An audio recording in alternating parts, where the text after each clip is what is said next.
તેજસ્વી આપણા ચરણમાં કોટી કોટી દંડવત પ્રણામ. આપ પરમ પૂજ્ય 108 વિશાલ બાવાસી ચેન્નઈથી બિરાજો છો. ગઈકાલ બહુ સુંદર રીતે બચ્ચામૃતનો લાભ આપ્યો હતો. આજે તો 1000 ઉપરના વૈષ્ણવ યુટ્યુબમાં જોયું. એ સુંદર રીતે તેજસ્વી હજુ 24 અવરમાં આટલા બધા વૈષ્ણવ આપને ફોલો કરે છે. જાણી બહુ આનંદ થયો. પહેલેથી જ કરે તેજસ્વી. આપણા ચરણમાં કોટી કોટી દંડવત પ્રણામ. આજના બચ્ચામૃતના પુરુષાર્થ શિવ વલ્લભાતી સખી.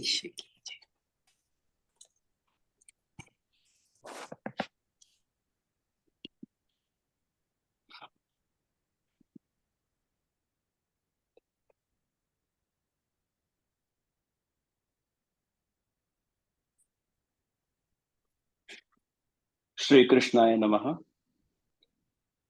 जूम, फेसबुक और यूट्यूब के माध्यम से जुड़े देश विदेश के सभी भगवदीय वैष्णवों का मैं विशाल बाबा चेन्नई से भक्तिवर्धनी के दूसरे सत्र के दूसरे दिन में खूब खूब स्वागत करता हूं।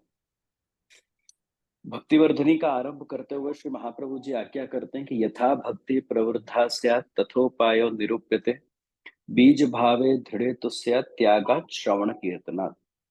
यानी त्याग, भगवान की कथा का श्रवण और उसका कीर्तन, इसके द्वारा ही बीज भाव की वृद्धि होती है। ये इसका सरल शब्दार्थ है।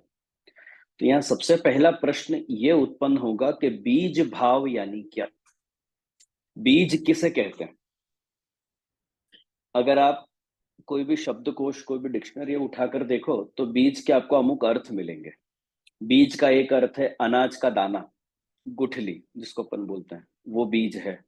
इसके अलावा मूल मंत्र को भी बीज कहा जाता है। मूल मंत्र या बीज मंत्र को भी अपन बीज कहते हैं। अब जैसे मैं उदाहरण दूं तो गायत्री मंत्र है ओम भूर्भुवः स्वः तत्सवितुः वरेण्यम भर्गो देवस्य धीमहि धियो यो नः प्रचोदयात्। गायत्री मंत्र का जो मूल मंत्र है अथवा तो जो बीज मंत्र है वो है ओम। इस शब्द के बिना, इस मूल मंत्र के बिना अगर आप जो गायत्री मंत्र का जाप करोगे तो जो गायत्री मंत्र का जो फल आपको मिलना है वो नहीं मिलेगा। क्यों? क्योंकि बीज मंत्र ही आपने नहीं बोला। जैसा बीज वैसा उसका फल। बीज होगा तो फल मिलेगा। ऐसे ही आप गोपाल मंत्र देखो। गोपाल मंत्र है क्लीम कृष्णाय गोविंदाय श्री गोपी जन वल्लभाय नमः। ये गोपाल मंत्र है। अब इसका जो मूल मंत्र है अथवा तो जो बीज मंत्र है वो है क्लीम। क्लीम शब्द अगर आप नहीं बोलोगे और खाली कृष्णाय गोविंदाय श्री गोपी जन वल्लभाय बोलोगे तो गोपाल मंत्र का जाप करने का जो फल मिलना चाहिए वो नहीं मिलेगा। क्यों नहीं मिलेगा? क्योंकि क्लीम शब्द जो बीज मंत्र है वो आपने नहीं बोला। तो बहुत बार मूल मंत्र को भी बीज कहते हैं। जैसा बीज वैसा फल। अब आपको अगर उदाहरण दूं तो क्लीम बीज जो है, जो अपन गोपाल मंत्र बोलते हैं, क्लीम बीज ये काम्य बीज है। कामनाओं की पूर्ति के लिए इसका अनुष्ठान किया जाता है। ऐसा ही क्लोम करके भी एक बीज है, वो उग्र बीज है। नरसिंह जी के अनुष्ठान में क्लोम बीज का प्रयोग होता है क्योंकि वो उग्रता अपने अंदर लाने के लिए उस मंत्र का पाठ किया जाता है। तो जैसा आपका बीज मंत्र होगा वैसा ही उस मंत्र का फल आपको प्राप्त होगा। अगर आपने ये नहीं बोला तो आपको उसका परिणाम भी प्राप्त नहीं होगा। तो बहुत बार मूल मंत्र को भी बीज कहते हैं। बीज शब्द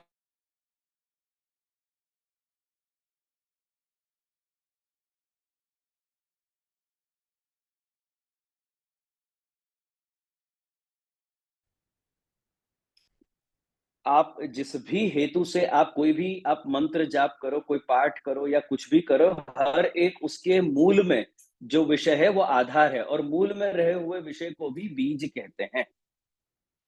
अब यह प्रश्न ये उत्पन्न होता है कि बीज का अर्थ यहाँ पे क्या बनेगा? भक्तिवर्धनी के अनुसार इनमें से बीज शब्द का कौन सा अर्थ बनेगा? तो जैसे भक्तिवर्धनी की सबसे पहली क्लास में अगर आप लोगों को याद हो तो मैंने आप लोगों को बताया था कि भक्तिवर्धनी के ऊपर आज के समय पे लगभग अपन को 14 टीकाएं प्राप्त हैं। 14 गोस्वामी बालकों ने भक्तिवर्धनी के ऊपर टीकाएं करी हैं और इन सभी टीकाकारों ने बीज शब्द के अथवा तो बीज भाव के अलग अलग प्रकार से अर्थ किए हैं और अपन इन सभी बालकों के अर्थ का दर्शन करेंगे। तो सबसे पहला अर्थ श्री गुसाई जी के तृतीय लाल जी, श्री बालकृष्ण लाल जी, ये बीज भाव का अर्थ करते हैं कि ठाकुर जी के अनुग्रह के बाद अपने अंदर प्रकट होने वाला जो भाव है वो बीज भाव है। बहुत बार आप लोगों ने वैष्णव से ऐसा बोलते सुना होगा कि जे की मेरे घर में पधरामनी हुई और मेरे को ठाकुर जी पुष्टाने की इच्छा हो गई। तो जे की तो पधरामनी आपके घर में हुई, पर आपके अंदर ऐसा कौन सा चेंज आया कि जिस वजह से आपको ठाकुर जी पुष्टाने की इच्छा हो गई?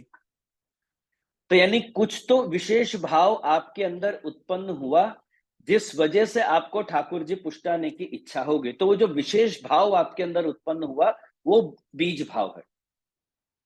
प्रवचन सुनकर आपके अंदर सेवा की रुचि बढ़ गई, या प्रवचन सुनकर आपको ठाकुर जी को सखड़ी अरो गाने की इच्छा हो गई, यानी प्रवचन सुनकर एक विशेष भाव आपके मन में उत्पन्न हुआ। तो वो जो विशेष भाव उत्पन्न हुआ वो बीज भाव। या कहीं कुछ सत्संग करते करते अब आपको इच्छा हो गई, अचानक ठाकुर जी ने ऐसी कृपा करी कि आपको इच्छा हो गई कि आज के बाद मैं सारी एकादशी करूंगी, 12 महीना की एकादशी करूंगी और स्ट्रिक्टली करूंगी। तो कुछ तो आपके अंदर एक चेंज आया, एक भाव उत्पन्न हुआ कि मैं ये काम करूं, चाहे वो सेवा संबंधी हो, चाहे पुष्टि मार्ग संबंधी हो, चाहे संप्रदाय संबंधी कोई भी कार्य हो, कुछ आपको संप्रदाय के लिए करने की इच्छा हुई, या संप्रदाय के अंतर्गत कुछ एक चेंज आपको अपने अंदर लाने की इच्छा हुई। तो श्री बालकृष्णलाल जी कह रहे हैं कि वो जो विशेष भाव आपके अंदर उत्पन्न हुआ वो बीज भाव। ये सबसे पहला अर्थ। श्री बालकृष्णलाल जी दूसरा अर्थ भी बताते हैं विकल्प के रूप में, कि अगर किसी को वो अर्थ हजम नहीं होता हो तो मैं दूसरा अर्थ बताता हूं। तो विकल्प के रूप में बालकृष्णलाल जी बीज भाव का अर्थ बताते हैं कि बीज पद का अर्थ है स्वयं भगवान। भगवान अतिशय अनुग्रह पूर्वक, कृपा पूर्वक पुष्टि जीवों के हृदय में विराजे, वही बीज है।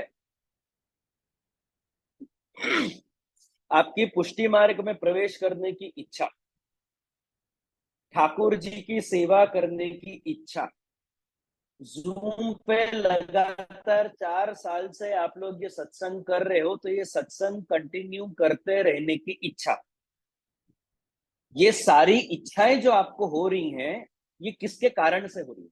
किस वजह से आपको ये इच्छा हो रही है? आपको पुष्टि मार्ग में क्यों आपने प्रवेश किया? चलो मान लो कि आपको कृष्ण में आसक्ति है, तो कृष्ण के दूसरे भी अनेक संप्रदाय हैं। महाप्रभु जी के पहले भी थे और महाप्रभु जी के बाद भी हैं। आप उन सब में क्यों नहीं गए? काफी सारे वैष्णव को अपन देखते हैं ना, ब्रह्मसंबंध लेने के बाद या तो स्वामीनारायण में चले जाते हैं, या जलाराम में चले जाते हैं, या कोई दूसरे संप्रदाय में चले जाते हैं। आप क्यों नहीं गए? क्यों पुष्टि मार्ग में ही आप टिके रहे?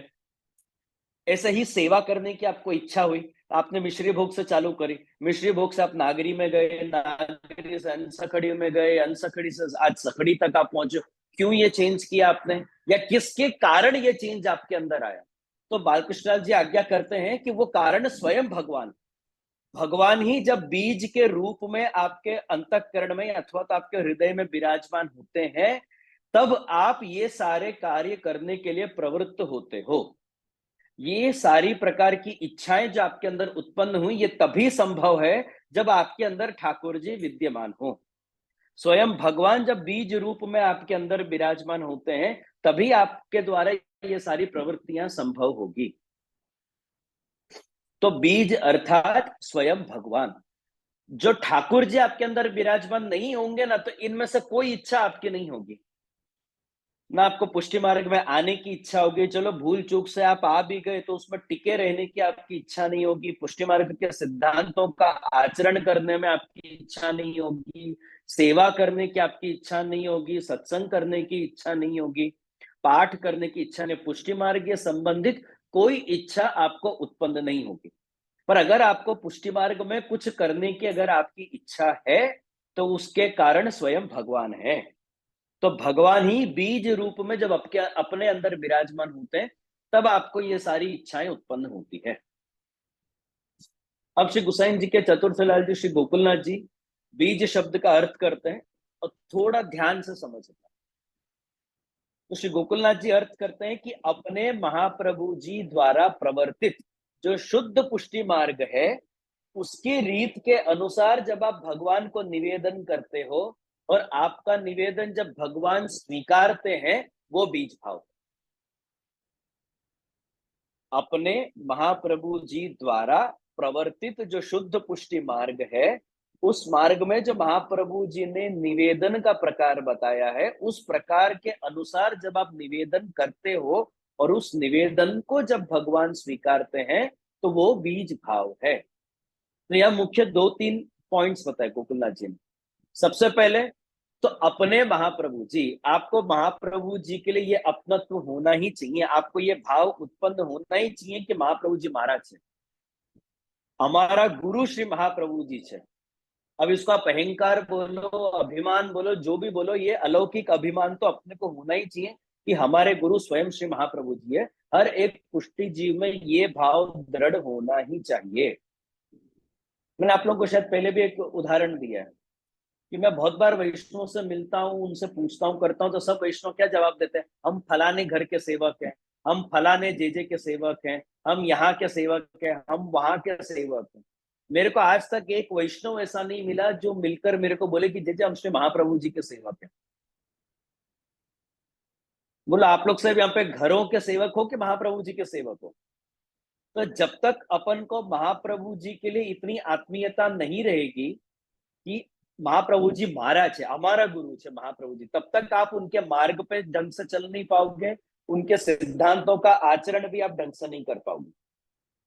जिन लोगों को महाप्रभु जी पर दृढ़ विश्वास नहीं है, उनके लिए आदर नहीं है, महाप्रभु जी जिनके जीवन में कोई विशेष स्थान धारण नहीं करते हो, ऐसे लोग अगर ब्रह्म संबंध भी ले लेंगे तो भी यह संप्रदाय उनको फलित नहीं होगा।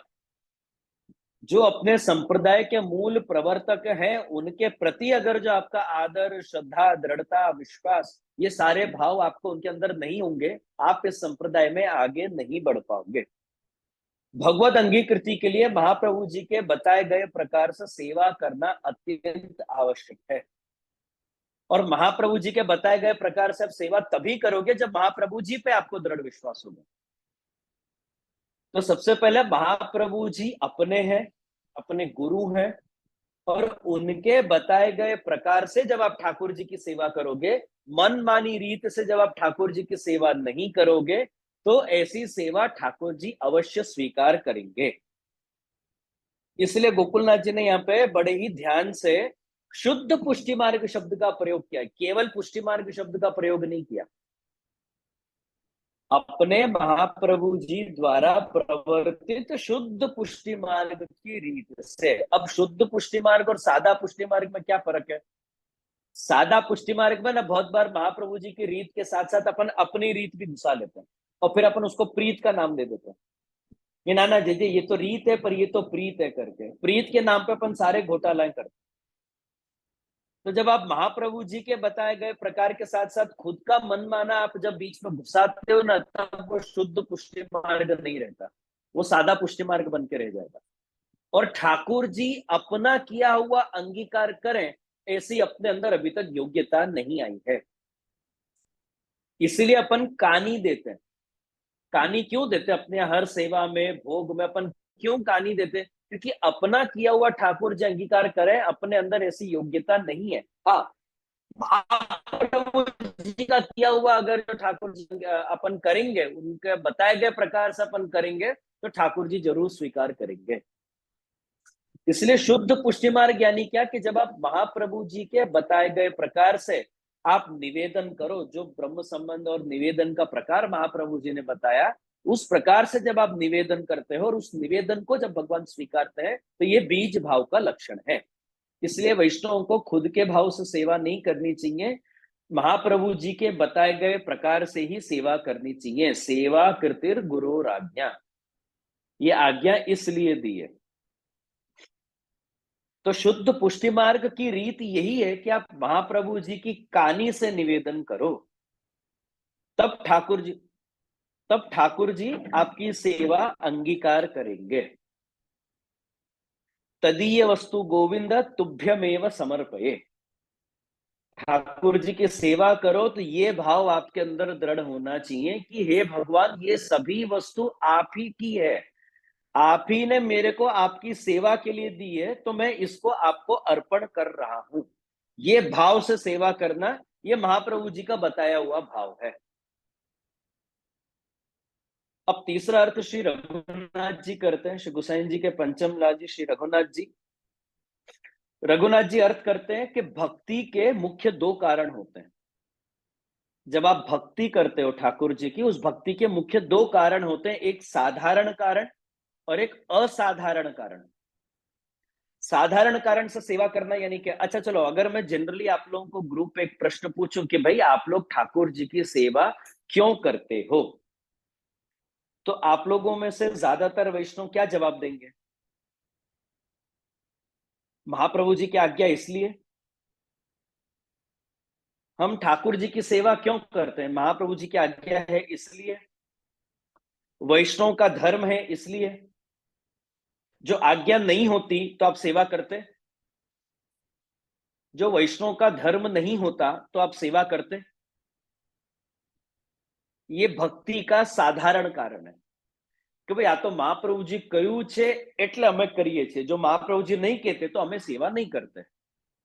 ये भक्ति का साधारण कारण है, भाई आपने बोला तो मैंने कर दिया। भक्ति का असाधारण कारण क्या है? जब ठाकुर जी के लिए आप ठाकुर जी की सेवा करो, आपकी सेवा के पीछे का मुख्य कारण महाप्रभु जी नहीं होने चाहिए, उनकी आज्ञा नहीं होनी चाहिए, वैष्णव धर्म नहीं होना चाहिए। आपकी सेवा के पीछे का मुख्य कारण स्वयं ठाकुर जी जब बन जाए तो वो भक्ति का असाधारण कारण है, विशेष कारण है। तो बीज भाव का अर्थ श्री रघुनाथ जी करते हैं कि भक्ति का ऐसा जो विशेष कारण है वो बीज भाव है।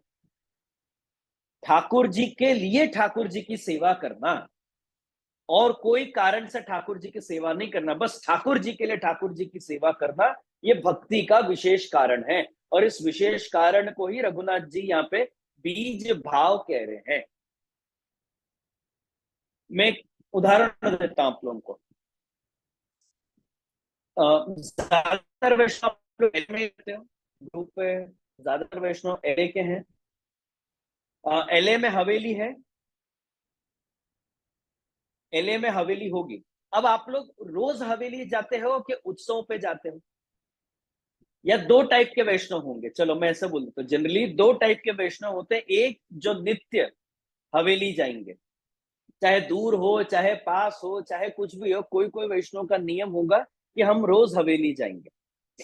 और कोई कोई वैष्णव का नियम होगा कि हम उत्सव उत्सव पे ही जाएंगे, या कोई विशेष दिन पे हम दर्शन करने जाएंगे। अब चाहे वो एकादशी हो, चाहे वीकेंड हो, चाहे अधिक हो, चाहे सावन हो।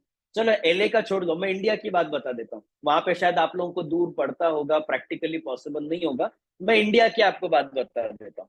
इंडिया में ऐसे दो टाइप के वैष्णव के ग्रुप होते हैं, एक जो नित्य दर्शन करने आते हैं, एक जो उत्सवों पे दर्शन करने आते हैं, अथवा तो किसी विशेष दिन दर्शन करने आते हैं। अब जो विशेष दिन दर्शन करने आ रहे हैं, उन वैष्णव को पूछो कि आप क्यों दर्शन करते हो? क्या आप ठाकुर जी के लिए दर्शन करने आए हो कि आप सजावट के दर्शन करने आए हो? जो ठाकुर जी के लिए दर्शन करने आते हैं तो आप विशेष दिन का वेट नहीं करते कि नहीं नहीं हम दिवाली पे दर्शन करने जाएंगे, हम शरद पे दर्शन करने जाएंगे, हम हिंडोला के दर्शन। तो आप हिंडोला के दर्शन करने के लिए आप आए हो कि ठाकुर जी के दर्शन करने के लिए आए हो? अगर जो नित्य जाते हैं वो ठाकुर जी के दर्शन के लिए जाते हैं, कि चाहे सजावट हो या नहीं हो, चाहे हल्के श्रृंगार हो कि भारी श्रृंगार हो, चाहे हल्के खेल हो, तभी खेल के दिन चल रहे हैं, अमुक अमुक दिन भारी खेल होते हैं, अमुक अमुक दिन हल्के खेल होते हैं। तो जिस दिन भारी खेल होगा उस दिन शायद ज्यादा भीड़ आएगी, जिस दिन हल्के खेल होंगे उस दिन शायद कम भीड़ आएगी।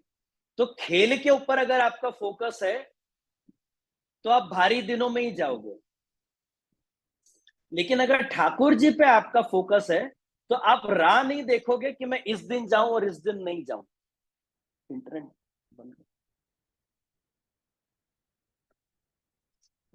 तो जो नित्य ठाकुर जी के दर्शन करते हैं वो ठाकुर जी के लिए दर्शन कर रहे हैं, लेकिन जो अमुक अमुक उत्सवों पे ठाकुर जी के दर्शन करते हैं वो ठाकुर जी के लिए उनके दर्शन नहीं करते, वो सजावट के लिए उनके दर्शन करते हैं।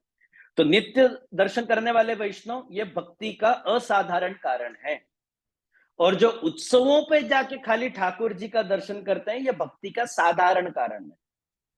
क्योंकि महत्ता ठाकुर जी की नहीं है, महत्ता आजू बाजू की चीजों की है। और जो रोज नियम से ठाकुर जी के दर्शन करते हैं, वो आजू बाजू की चीजों पे उनका फोकस नहीं होता, क्योंकि हम तो ठाकुर जी के लिए आए। अभी ग्रुप पे मैं आप लोगों को पूछूं ना कि आप लोगों को ठाकुर जी के कौन से श्रृंगार सबसे ज्यादा पसंद है, या किस श्रृंगार में आपको ठाकुर जी सबसे ज्यादा सुंदर लगते हैं, या आपके फेवरेट श्रृंगार कौन से हैं, तो आप लोग जवाब दोगे। कोई पाक चंद्रिका बोलेगा, कोई टिपारा बोलेगा, कोई मुकुट बोलेंगे, कोई कुले जोड़ बोलेंगे, अलग कोई दुमाला बोलेंगे, कोई फेटा बोलेंगे। अलग अलग श्रृंगार के नाम आप लोग ले लोगे। लेकिन आप सूरदास जी से पूछो, सूरदास जी को ठाकुर जी के सबसे प्रिय दर्शन कौन से हैं, तो सूरदास जी ने पद गा के अपने को बताया कि देखोरी हरि नंगम नंगा, जल सुत भूषत अंग विराजत, वसनहीन छवि उठत तरंगा। अपन श्रृंगार के दर्शन करते हैं, ठाकुर जी के दर्शन नहीं करते। लेकिन आप सूरदास जी से पूछो, सूरदास जी ठाकुर जी के दर्शन करते हैं। श्रृंगार से ठाकुर जी सुंदर नहीं लगते, ठाकुर जी के कारण वो श्रृंगार की शोभा बढ़ गई है। मुकुट तभी शोभायमान लगता है जब वो ठाकुर जी उसको धराते हैं। आप मुकुट धर के बैठ जाओ, बहुत बुरे लगोगे। आप मुकुट के श्रृंगार, मुकुट काचनी के श्रृंगार खुद करके घूमो, आप बहुत बुरे लगोगे, मैं भी बहुत बुरा लगूंगा। क्योंकि ये ठाकुर जी के धारण करने की चीज है।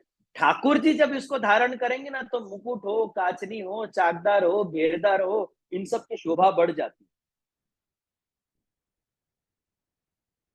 तो श्रृंगार से ठाकुर जी सुंदर नहीं लगते, ठाकुर जी के कारण श्रृंगार और शोभायमान लगते हैं। तो जहां पे आपकी दृष्टि ठाकुर जी पे है, वो भक्ति का विशेष कारण है और वही बीज भाव है।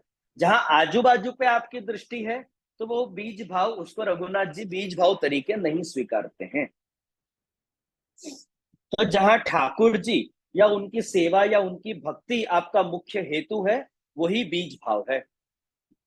लॉकडाउन के टाइम पे मुझसे कुछ वैष्णव ने आज्ञा लेने के लिए फोन किया, जे हम ठाकुर जी को सखड़ी धरा सकते हैं क्या।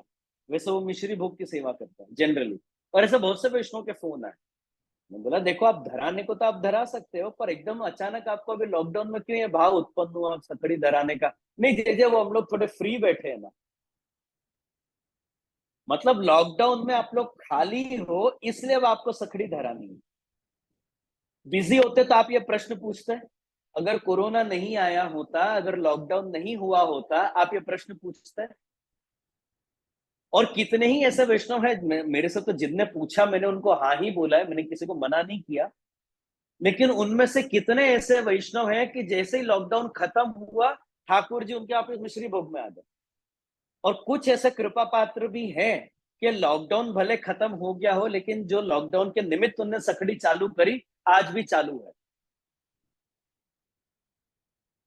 तो एक भक्ति का साधारण कारण हो गया, खाली बैठे तो चलो सेवा कर लेता, ये साधारण कारण है। और एक विशेष कारण है कि ना ना गम्मे ते થાય મારે ઠાકોરજીને સખડી અરોગાવાની છે, હવે આજથી હું સખડી સ્ટાર્ટ કરી દઈશ।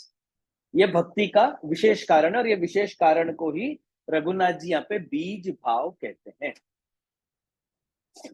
अब श्री रघुनाथ जी ही विकल्प के रूप में बीज भाव का एक और अर्थ बताते हैं। रघुनाथ जी आज्ञा करते कि बीज पदे न भगवान उच्चते। आपने अपने बड़े भाई श्री बालकृष्ण जी के साथ आपने सहमति जताते हुए लिखा कि बीज भाव का अर्थ दूसरा अर्थ करो तो स्वयं भगवान ही है। लेकिन रघुनाथ जी उससे एक स्टेप और आगे जाके और उसकी व्याख्या करते हैं।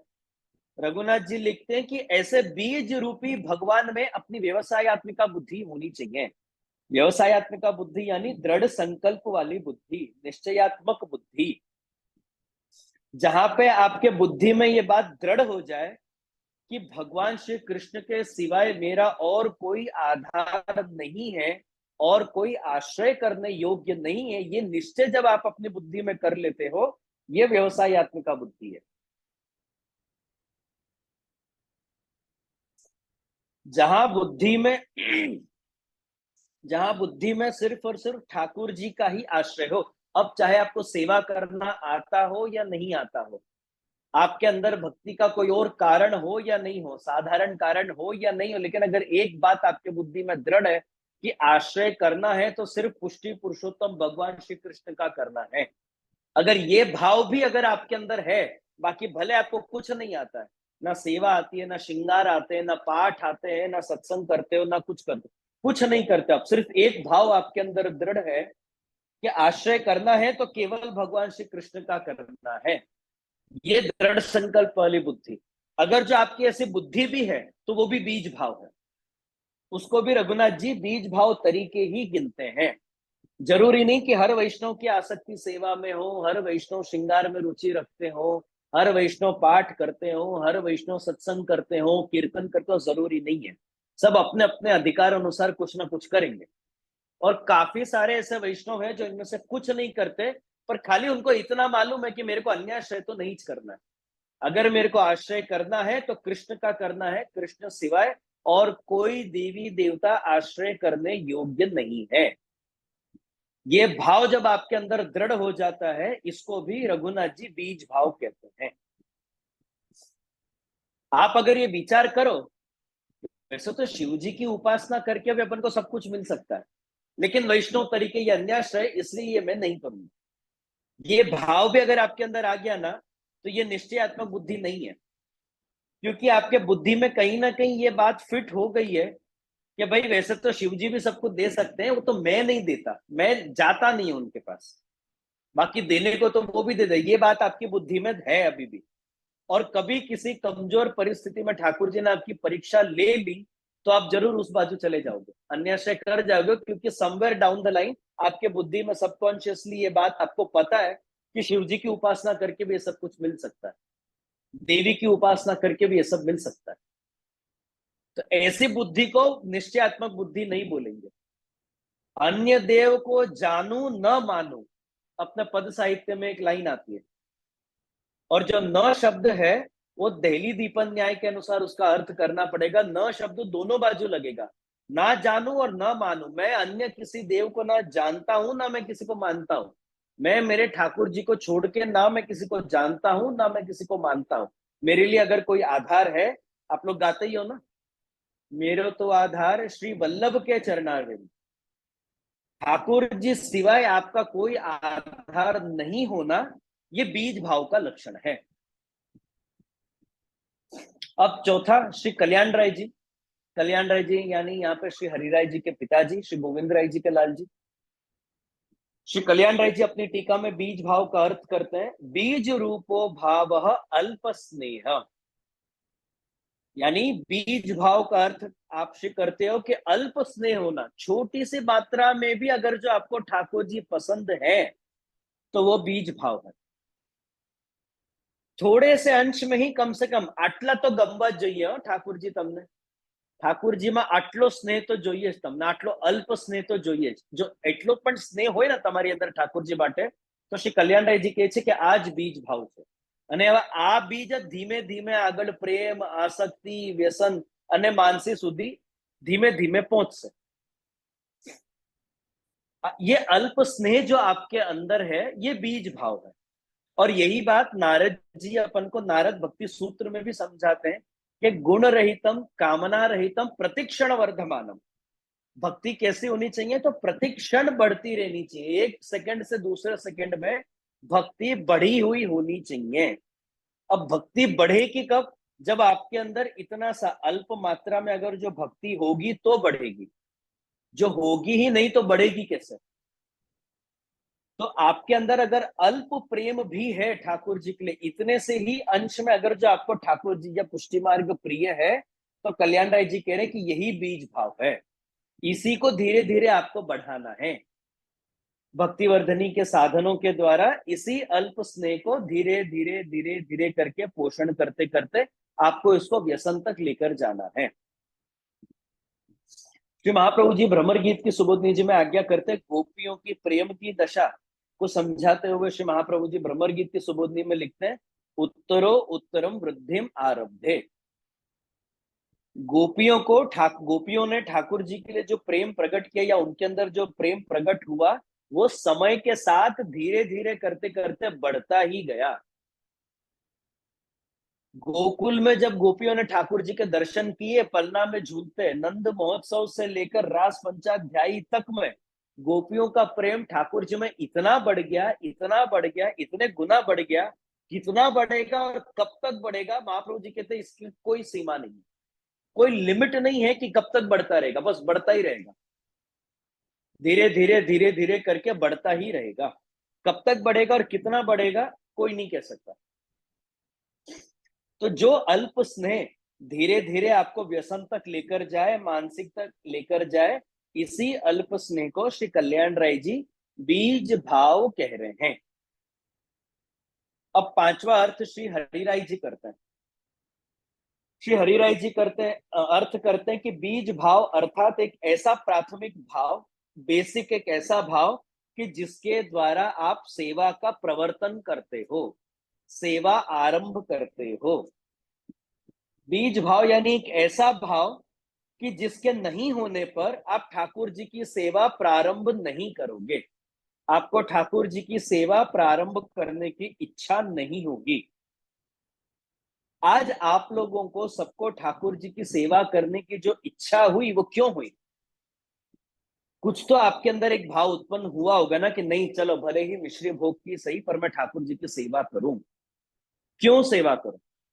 क्यों आपके अंदर ये भाव उत्पन्न हुआ, या किस वजह से आपके अंदर ये भाव उत्पन्न हुआ कि मैं सेवा करूं? ब्रह्म संबंध तो चलो जबरदस्ती या दूसरों को देख के या जोश में आके अपने सर्कल को देख के आप ब्रह्म संबंध ले लो, लेकिन उसके बावजूद एक स्टेप और आगे जाकर आपको सेवा करने की अगर जो इच्छा होती है, सेवा स्टार्ट करने की इच्छा होती है, तो किस कारण से होती है? तो श्री हरिराय जी कहते हैं कि वो बीज भाव के कारण आपको वो इच्छा हुई।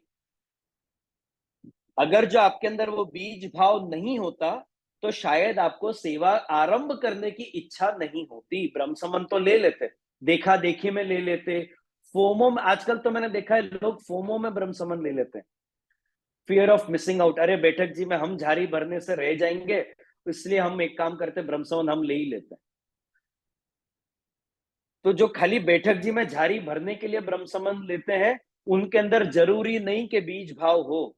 बीज भाव किसके अंदर होगा?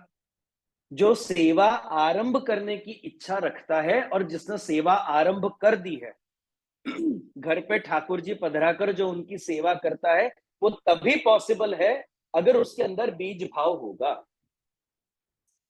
जिस दिन आपने ठाकुर जी का ब्रह्म संबंध लिया, जिस दिन आपने ब्रह्म संबंध लिया, उस दिन क्या आपको ठाकुर जी में स्नेह था, प्रेम था? नहीं। सेवा करने की ऐसी कोई विशेष इच्छा थी? नहीं। पुष्टि मार्ग के बारे में अपन कुछ ऐसा जानते थे? नहीं। उस दिन अपनी कोई कक्षा नहीं थी, जिस दिन अपन ने ब्रह्म संबंध लिया कोई लायकात नहीं थी, किसी भी चीज का अधिकार नहीं था।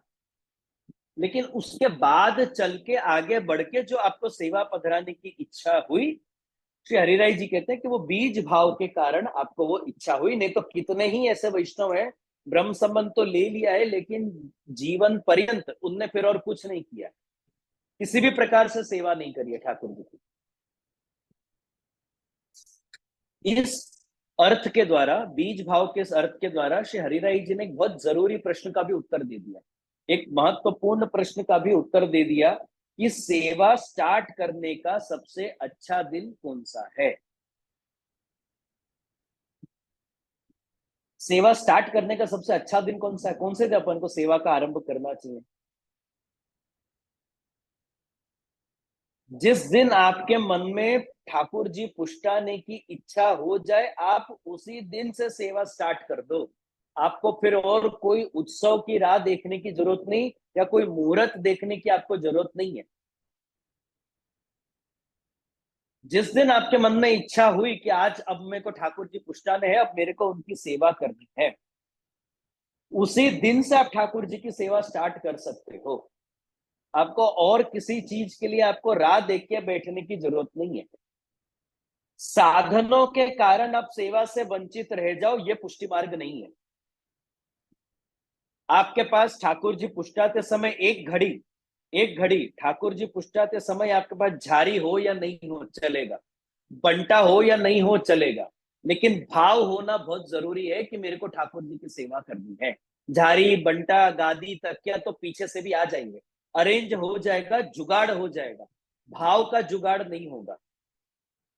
सेवा करने की आपको इच्छा हो गई, सेवा आरंभ करने की आपको इच्छा हो गई, तो स्टार्ट कर ही दो।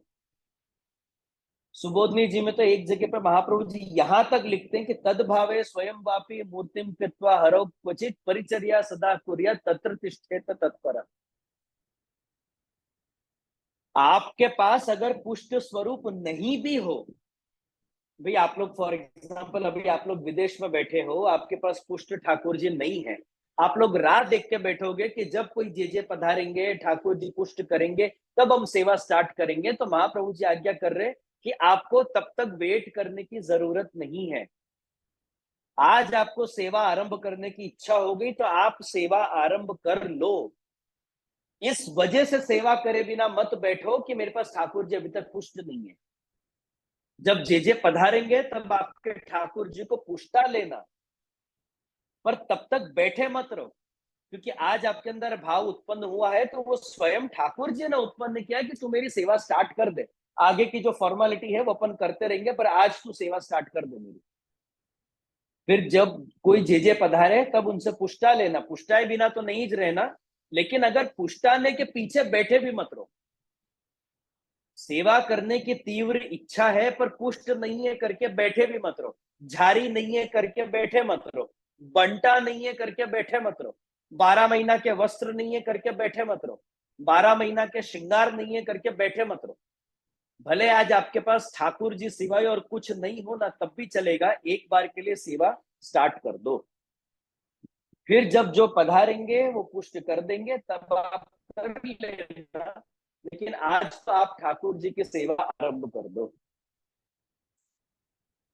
स्वामी सेवक का भाव अपने मन में उत्पन्न होना, ये पुष्टि मार्ग में सबसे पहली सीढ़ी है, ये आपके सेवा की सबसे पहली सीढ़ी है।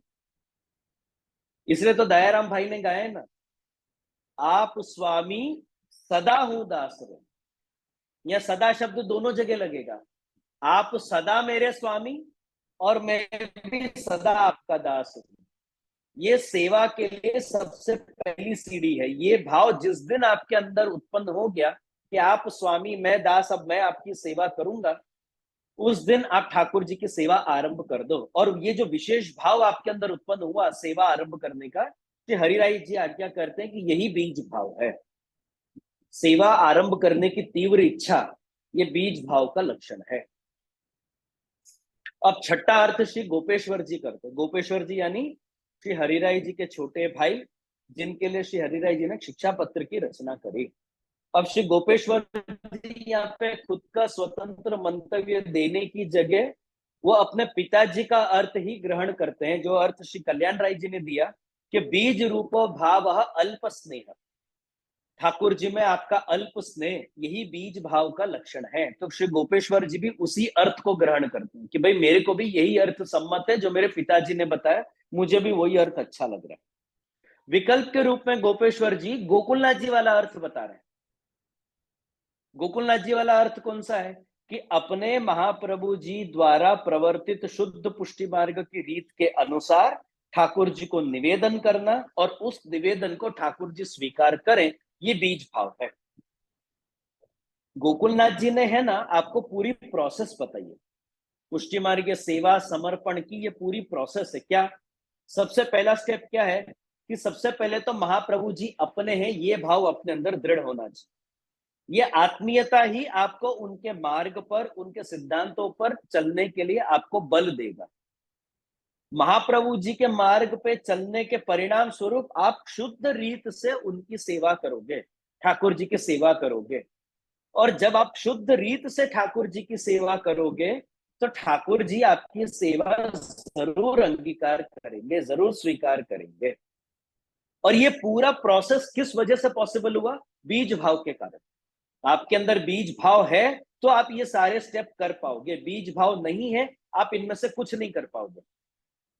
ना आपको महाप्रभु जी ने अपनत्व लगेगा, ना आपको उनके सिद्धांत हजम होंगे, ना पुष्टि मार्ग की कोई रीत आपको सही लगेगी, ना आप महाप्रभु जी के बताए गए प्रकार से आप निवेदन करोगे। तो उस प्रकार से निवेदन नहीं करोगे तो भगवान आपका निवेदन स्वीकार भी नहीं करेंगे। तो ये अर्थ शिव गोपेश्वर जी दूसरा अर्थ विकल्प के रूप में दे रहे हैं कि जो गोकुलनाथ जी ने अर्थ किया वो अर्थ भी मेरे को सम्मत है, और मेरे पिता जो श्री कल्याण राय जी ने अर्थ किया बीज भाव का, वो भी मेरे को सम्मत है, इसलिए मैं मेरा स्वतंत्र मंतव्य यहाँ पे नहीं दे रहा हूं। अब सातवां अर्थ श्री पुरुषोत्तम जी करते हैं बीज भाव का। भगवान के अनुग्रह से उत्पन्न होने वाला प्रेम ही यहाँ बीज भाव है। ठाकुर जी की कृपा से आपके अंदर जो प्रेम उत्पन्न हुआ वो बीज भाव है। किसमें प्रेम? सेवा में प्रेम, सेवा संबंधित विषयों में प्रेम, जितनी भी आपकी प्रियता है ये बीज भाव का लक्षण है। यहां तक के आज आप लोगों की स्थिति अगर पुष्टि मार्ग में है तो ये भी ठाकुर जी की कृपा के कारण आप पुष्टि मार्ग के अंदर हो। यदि ठाकुर जी की कृपा नहीं होती तो आप पुष्टि मार्ग में आते भी नहीं, प्रवेश भी नहीं करते। पुष्टि मार्ग में प्रवेश करने के बाद आपको कृपा प्राप्त नहीं होती। जिनको ठाकुर जी की कृपा पहले से प्राप्त है वो पुष्टि मार्ग में प्रवेश करते हैं और आगे बढ़ते हैं।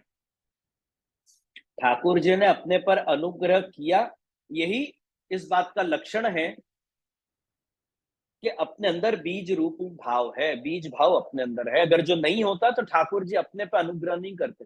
तो पूरी दुनिया पुष्टि मार्ग में क्यों नहीं है? इतने अलग अलग प्रकार के संप्रदाय क्यों है? पूरी दुनिया क्यों पुष्टि मार्ग में नहीं? क्योंकि सबके ऊपर ठाकुर जी कृपा नहीं है। अमुक विशेष लोगों के ऊपर ही ठाकुर जी कृपा है, जिस वजह से वो इस संप्रदाय में आ पाए, पुष्टि मार्ग में प्रवेश कर पाए। तो ठाकुर जी की कृपा ही यहाँ पे बीज भाव का लक्षण है। अब आठवां अर्थ श्री वल्लभ जी करता है। श्री वल्लभ जी के बारे में मैंने आप लोगों को शायद पहले भी बताया, ये मेरे ख्याल से लगभग पंचम घर के बालक हैं। और ये उन बालकों में से हैं जिन्होंने सबसे पहली बार पूरे वर्ष को 3 भाग में बांट दिया। और नहीं, पूरे वर्ष को आपने हाँ 3 भाग में आपने बांट दिया था। आप 4 महीने अध्ययन करते, 4 महीने प्रवास करते और 4 महीने आप चंद्रमा जी की सेवा करते। तो ये वल्लभ जी अध्ययन के समय पे जब आपने इस ग्रंथ की टीका करी तो वल्लभ जी यहाँ पे बीज भाव शब्द का अर्थ करते हैं। आप कहते हैं कि रति ही बीज है। जो बात पुरुषोत्तम जी ने प्रेम शब्द से कही है वही बात वल्लभ जी रति शब्द से कह रहे हैं कि ठाकुर जी में रति होना ही बीज भाव का लक्षण है। अब ठाकुर जी में रति होना यानी क्या? तो रति शब्द रम धातु के ऊपर से बनता है। रम धातु को किम प्रत्यय लगकर रति शब्द बनता है, जिसका अर्थ है क्रीड़ा करना, रमण करना। चित्त में अगर आपके एक प्रकृष्ट प्रकार का आनंद जब व्याप्त हो जाए वो आनंद ही रति है। दृढ़ता से एक आनंद आपके अंदर, प्रकृष्टता से एक आनंद आपके अंदर दृढ़ हो जाना चाहिए। आज अपना आनंद छींक के समान है। आपको छींक आती है तो आपको अच्छा लगता है कि नहीं? हाश लगता है कि नहीं? रिलीफ लगता है कि नहीं? कितने सेकंड के लिए? 1 सेकंड के लिए। उसके बाद आपको अच्छा लगता है? नहीं, आप नॉर्मल हो जाते हैं। ऐसा आनंद नहीं होना चाहिए। आज अपना आनंद छींक के समान है। लेकिन श्री वल्लभ जी आज्ञा करते हैं कि जो आनंद अपने अंदर प्रकृष्टता से दृढ़ हो जाए, अच्छी तरह से अपने अंदर बैठ जाए, कि सदा आप उस आनंद का अनुभव करते रहो, उसी को रति कह रहे हैं। का अर्थ करते हैं ठाकुर जी के लिए आद्य कोमल भाव आपके अंदर उत्पन्न होना। एक सूक्ष्म कोमल भाव जब आपके अंदर उत्पन्न हो वो रति है। तो श्री वल्लभ जी टीका में इसका और स्पष्टता से अर्थ करते हैं कि भगवान एव शरण इति आकर कह, मैं केवल भगवान के ही शरण में हूं, भगवान सिवाय मेरा दूसरा कोई आश्रय स्थल नहीं है।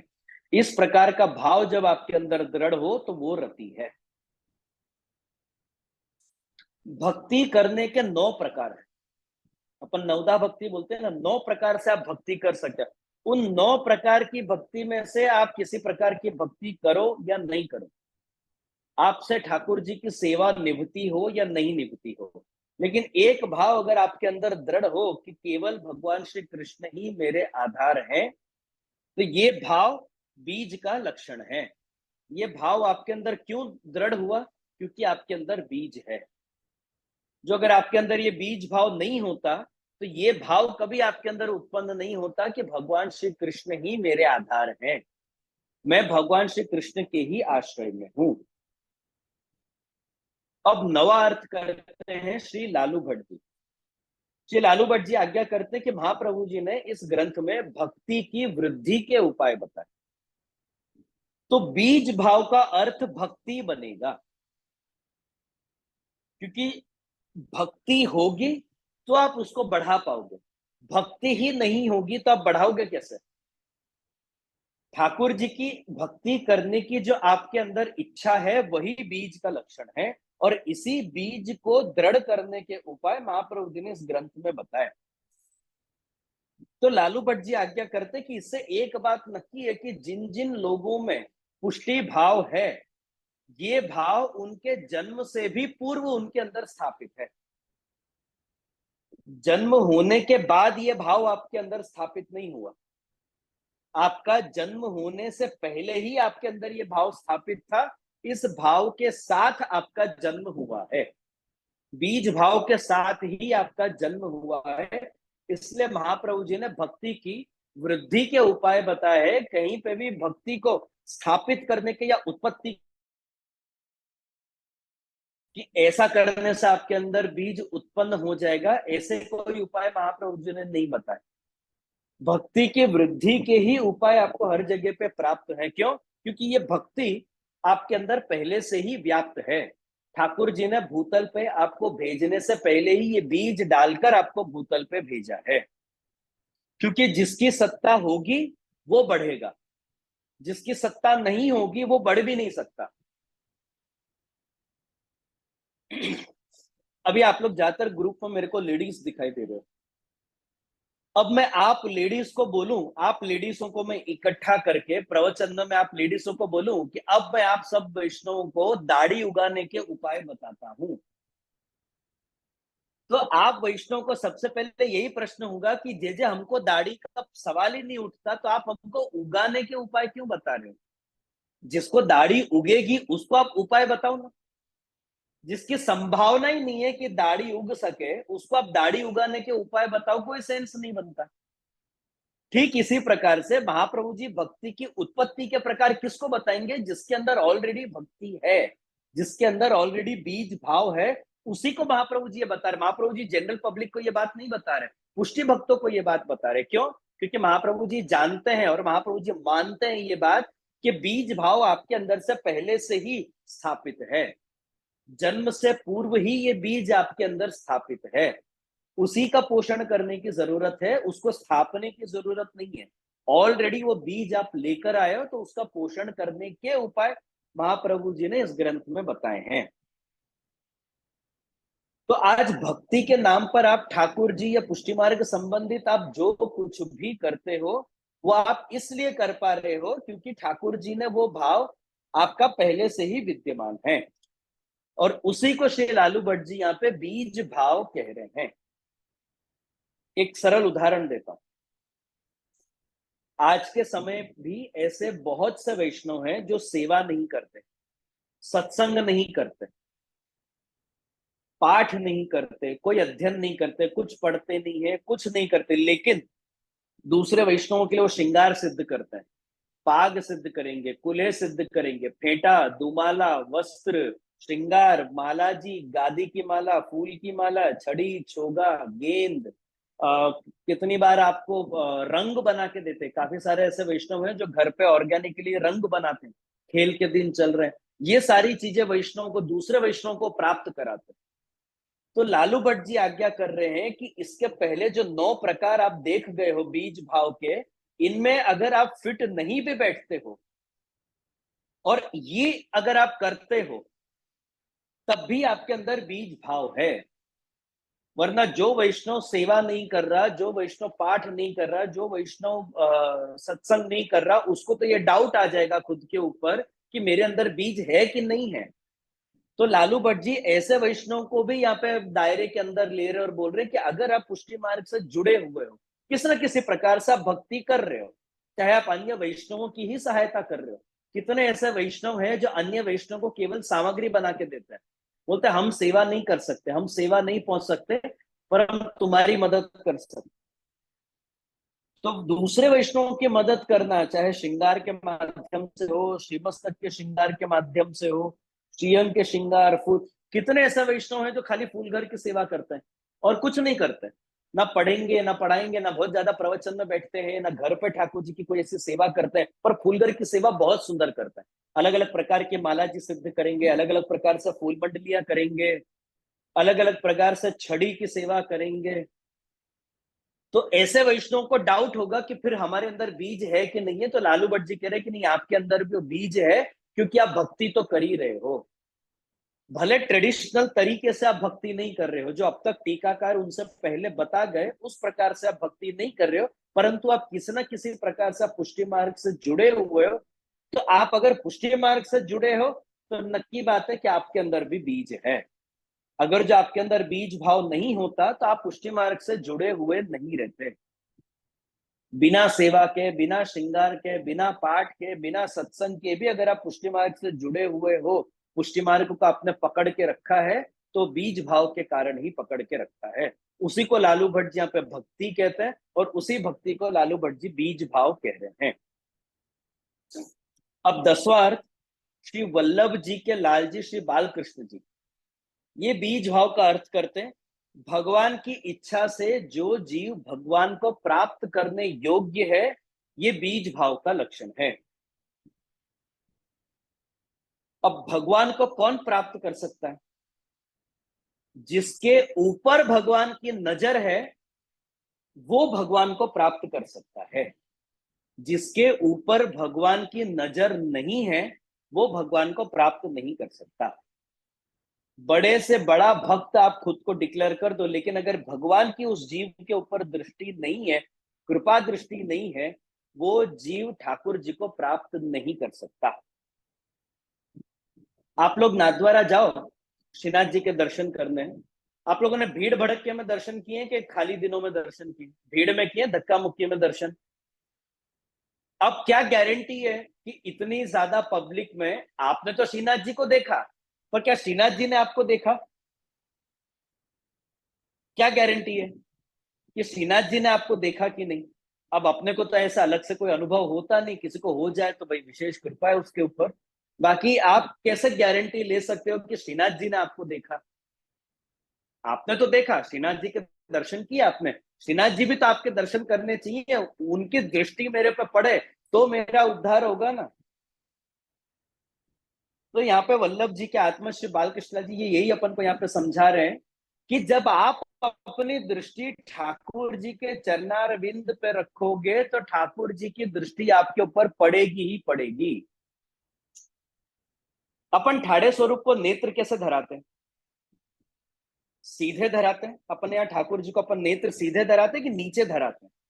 अब जिनके अपन अंजन से नेत्र करते हैं उनके तो चलो एक घड़ी अपन सीधे अपन अंजन करते हैं, लेकिन जिनको अपन नेत्र धराते हैं अलग से लगाव के साथ, उनको अपन सीधे नहीं धराते, नीचे धराते।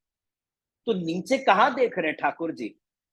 चरणारविंद के पास देख रहे हैं कि मेरे चरणारविंद का आश्रय किसने किया है। जो ठाकुर जी के चरणारविंद का जिस जीव ने आश्रय किया है उसके ऊपर भगवान की दृष्टि तो पड़ेगी ही पड़ेगी।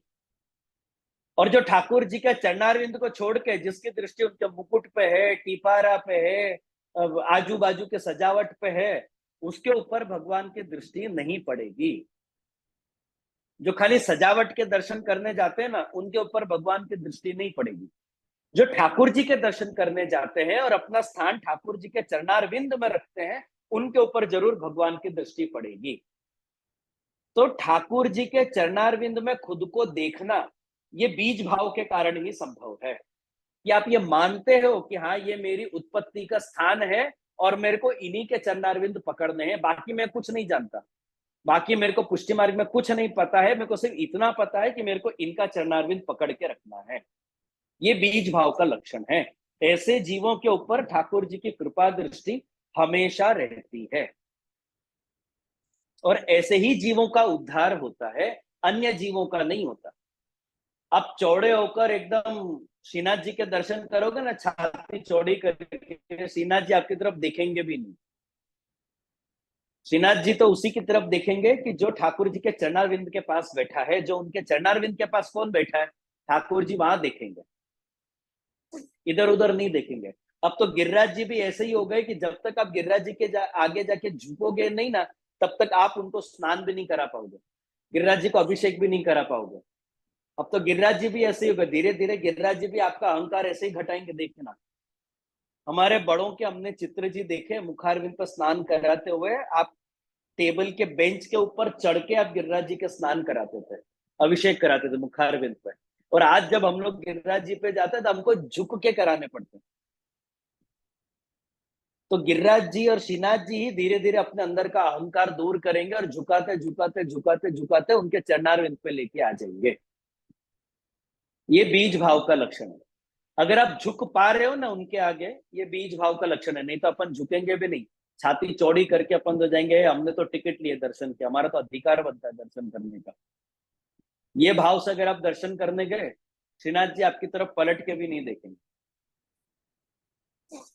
अब आगे दो ऐसे टीकाकार हैं, दो टीका ऐसी हैं जिनको अपन केशांचित टीका कहते हैं। केशांचित यानी जिस टीका में टीकाकार के नाम का कोई वर्णन नहीं है, लिखा नहीं है कि ये टीका किसने लिखी है, टीकाकार का नाम जहां उपलब्ध नहीं होता है, ऐसी टीकाओं को केशांचित टीका कहते हैं। केशांचित यानी किसी की लिखी हुई टीका, कोई की नहीं टीका। तो दो टीका ऐसी हैं जो केशांचित है, वहां पे बाल के आज्ञा, कोई विशेष ऐसी आज्ञा नहीं करते बीज भाव को लेकर। इससे पहले पूर्व में जितने अर्थ टीकाकारों ने बीज भाव के किए, लगभग 10 से 12 अर्थ किए हैं, वही अर्थ इन दो टीकाकारों को भी सम्मत है।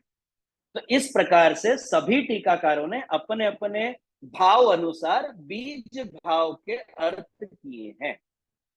अब इन सभी अर्थों के साथ साथ श्री महाप्रभु जी ने भी बीज भाव का अर्थ किया।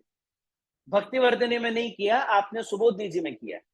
सुबोधनी जी में सर्वनिर्णय प्रकरण में श्री महाप्रभु जी 226वीं कारिका में आज्ञा करते हैं, सर्वथा चेद हरि कृपा न भविष्यति यस्य ही तस्य सर्वम अशक्यम स्यात् मार्गेस्मिन् सुतरामपि कृपा युक्तस्य तु यथा सिद्धेत कारणम उच्यते।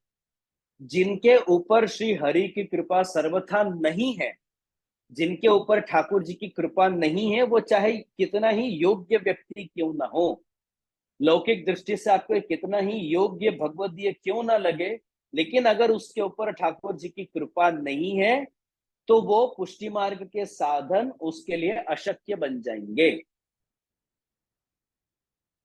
जो ठाकुर जी की कृपा युक्त जीव है उनके लिए पुष्टि मार्ग इजी और सरल रहेगा। जिनके ऊपर ठाकुर जी की कृपा नहीं है उनके लिए पुष्टि मार्ग अत्यंत कठिन बन जाएगा। अब आप लोग मेरे को ईमानदारी से जवाब दो, पुष्टि मार्ग के साधन इजी है कि डिफिकल्ट है? जिस जीव के ऊपर ठाकुर जी की कृपा है, वो चाहे जितनी परिस्थितियां डिफिकल्ट बन जाए, वो तब भी कोई ना कोई प्रकार से सेवा तो कर लेगा, उसका निर्वाह तो हो जाएगा। लेकिन जिसके ऊपर ठाकुर जी की कृपा नहीं है, उसके लिए उसको पुष्टि मार्ग ही असंभव लगेगा कि अरे बहुत कठिन मार्ग है, हमारा काम नहीं है इसमें, हम नहीं कर सकते ये सब। वैष्णव के घर में, भगवदियों के घर में, दोनों टाइम जहां ठाकुर जी की सखड़ी सेवा पहुंचते हो, ऐसे घर में जन्म लेने के बावजूद अगर उस जीव पर ठाकुर जी की कृपा नहीं हुई, उसको ठाकुर जी की सेवा में कोई रस उत्पन्न नहीं होगा। और ऐसे प्रमाण आपको 84-252 में मिलेंगे। 84-252 जैसे वैष्णवों के यहाँ जन्म लेने के बावजूद बहुत से ऐसे वैष्णव हैं जिनके बच्चे सेवा नहीं करते थे। हर 84-252 के बच्चे सेवा करते थे।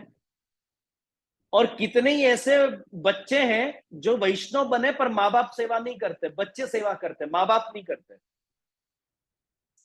एक ही घर में रहते, प्रेम से रहते, लेकिन दो रसोई अलग कर लेते, भाई तुम तुम्हारी देवी देवता को भजो, हम हमारे ठाकुर जी को भजेंगे। और अमुक घरों में ऐसा देखा कि माँ बाप बहुत भगवदिया पर बच्चे सेवा नहीं कर रहे। क्यों नहीं कर रहे? क्योंकि ठाकुर जी की उनके ऊपर कृपा नहीं है। ऐसे बच्चों को या ऐसे लोगों को घर से बाहर भगवान के दर्शन होंगे, घर में भी रहते ठाकुर जी में उनको भगवान के दर्शन नहीं होंगे। वो बाहर जाएंगे सेवा करने के लिए, सत्संग करने के लिए या अन्य भक्ति करने के लिए, बाहर उनको भगवान दिखेंगे, घर पे भगवान नहीं दिखेंगे। तो जिनके ऊपर ठाकुर जी की कृपा है उसके लिए पुष्टि मार्ग शक्य बनेगा, संभव होगा। जिनके ऊपर ठाकुर जी की कृपा नहीं है उसको पुष्टि मार्ग अत्यंत कठिन और असंभव लगेगा कि भाई पॉसिबल ही नहीं है कि मैं पुष्टि मार्ग का कोई साधन कर सकूं।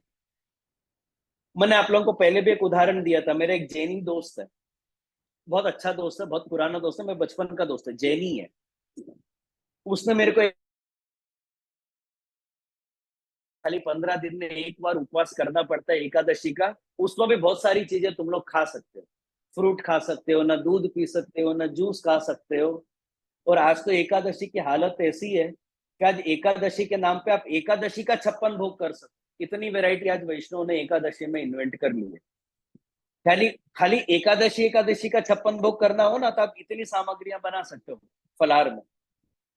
बोल रहा है तुम लोगों के तो बहुत अच्छा है, तुम्हारा तो बहुत इजी है उपवास। उपवास तो हमारा होता है, हम जैनियों में उपवास होता है। हम तो कितने जैनी ऐसे जो चातुर्मास नहीं खाते, कितने ऐसे हैं जो पर्यूषण के 8 दिन नहीं खाते, शाम को 7 बजे के बाद पानी नहीं पीते, सूर्यास्त से सूर्योदय पानी भी नहीं पीते। बोले हमारा इतना कठिन है, तुम्हारा तो बहुत इजी है करके। मैंने बोला देख, इसका कितना कठिन है कितना इजी है तो मैं नहीं जानता, पर मैंने उसको बोला मैं चैलेंज करके बोलता हूँ, तू पर्युषण के 7 दिन तू खाए पिए बिना रह सकता है, पर तू जन्माष्टमी का व्रत नहीं कर पाएगा, तू एकादशी का व्रत नहीं कर पाएगा। जब तेरे साथ ऐसा कुछ घटेगा कि जिससे तेरा व्रत टूट जाएगा। बोला चांस ही नहीं है।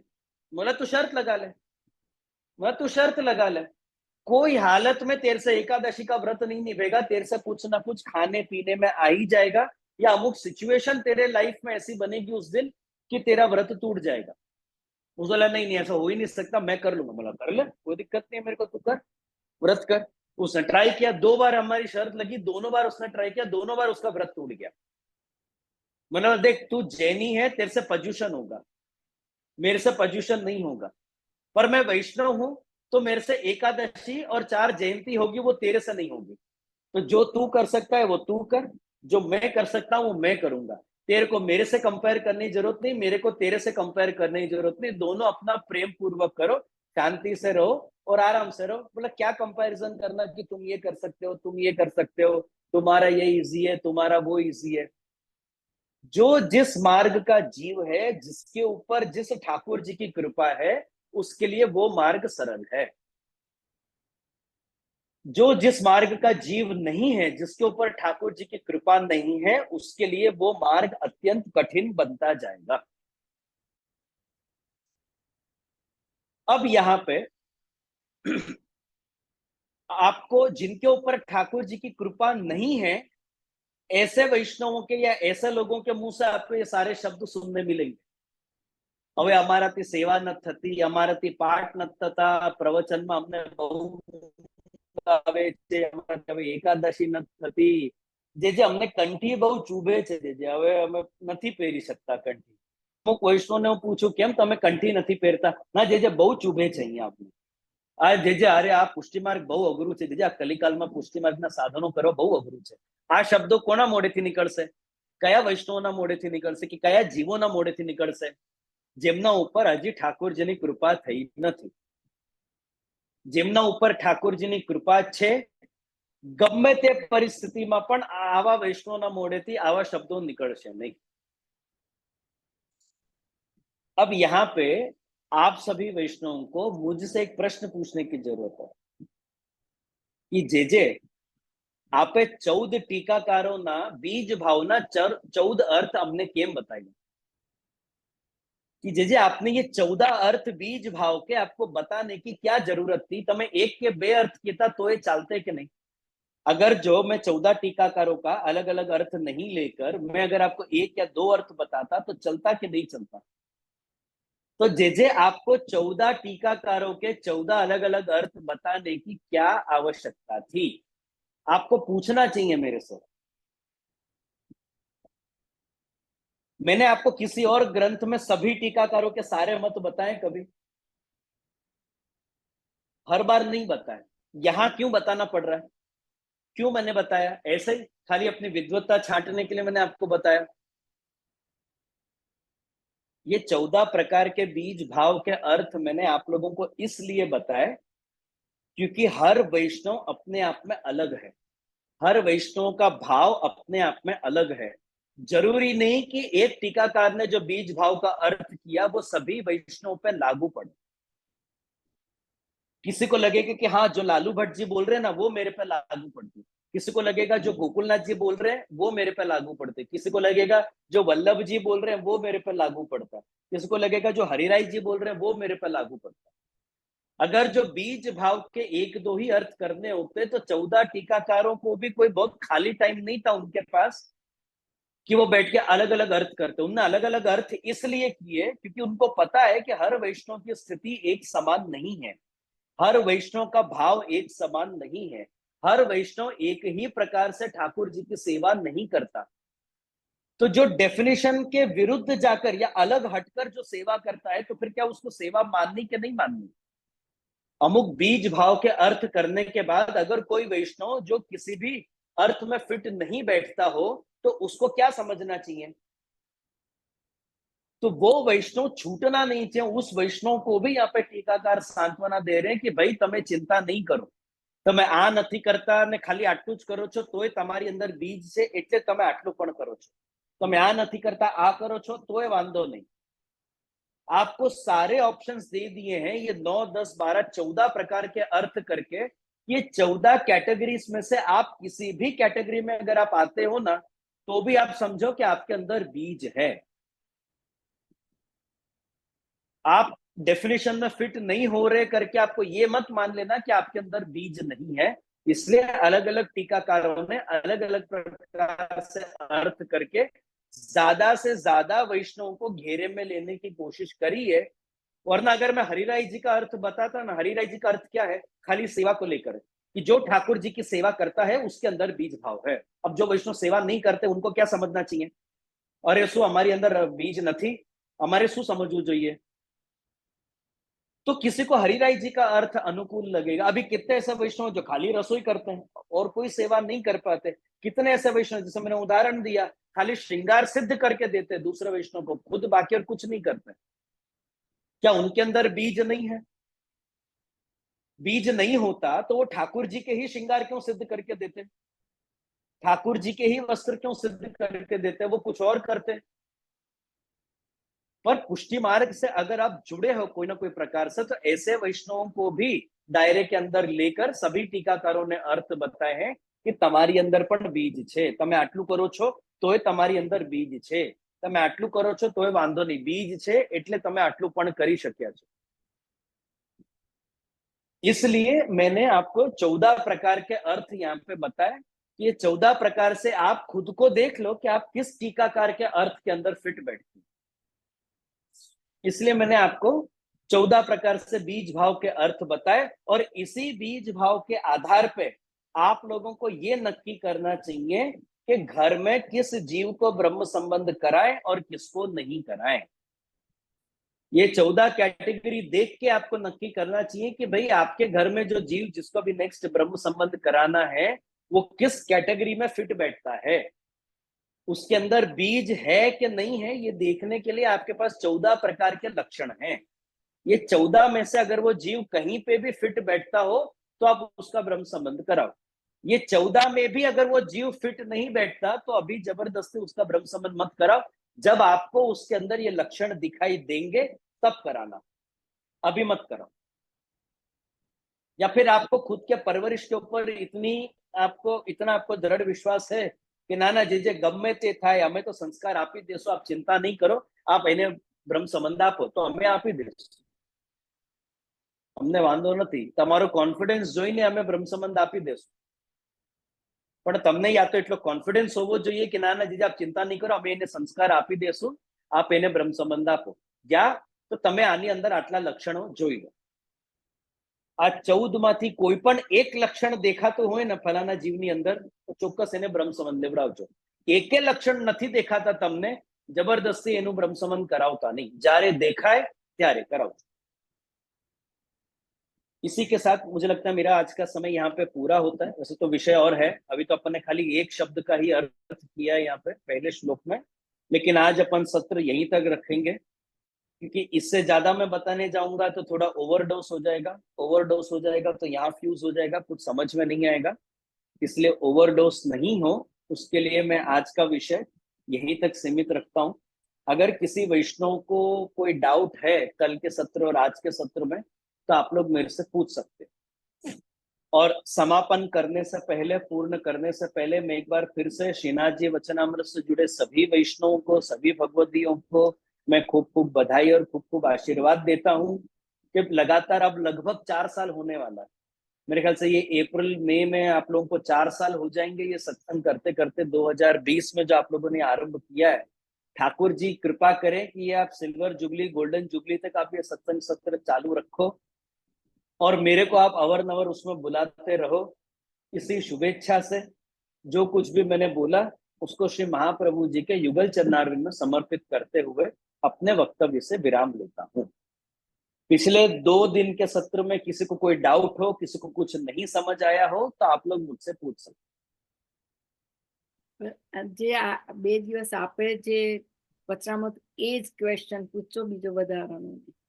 કારણ કે જે हाँ भाई, आउट ऑफ सिलेबस पूछता नहीं है। आउट ऑफ सिलेबस मैंने प्रश्न नहीं पूछो। હા. વિપુલભાઈ છે, હા, ખોલું તમને. 2 જણને કોઈ હાથ ઊંચા કર્યા, 3 જણ જાય. જે દંડવત પ્રણામ. આશીર્વાદ. હા, જે લાલુ ભટ્ટજીએ બીજ ભાવનો અર્થ બતાવ્યો છે કે જે પણ હવે સમજો કે રસોઈ સિદ્ધ કરે યા ઠાકોરજીના વસ્ત્ર સિદ્ધ કરે યા શ્રૃંગાર સિદ્ધ કરે તો પણ એમાં બીજ ભાવ છે. અહીંયા જે ચર્ચા થઈ રહી છે પુષ્ટિ બીજ ભાવની ચર્ચા થઈ રહી છે, બરોબર?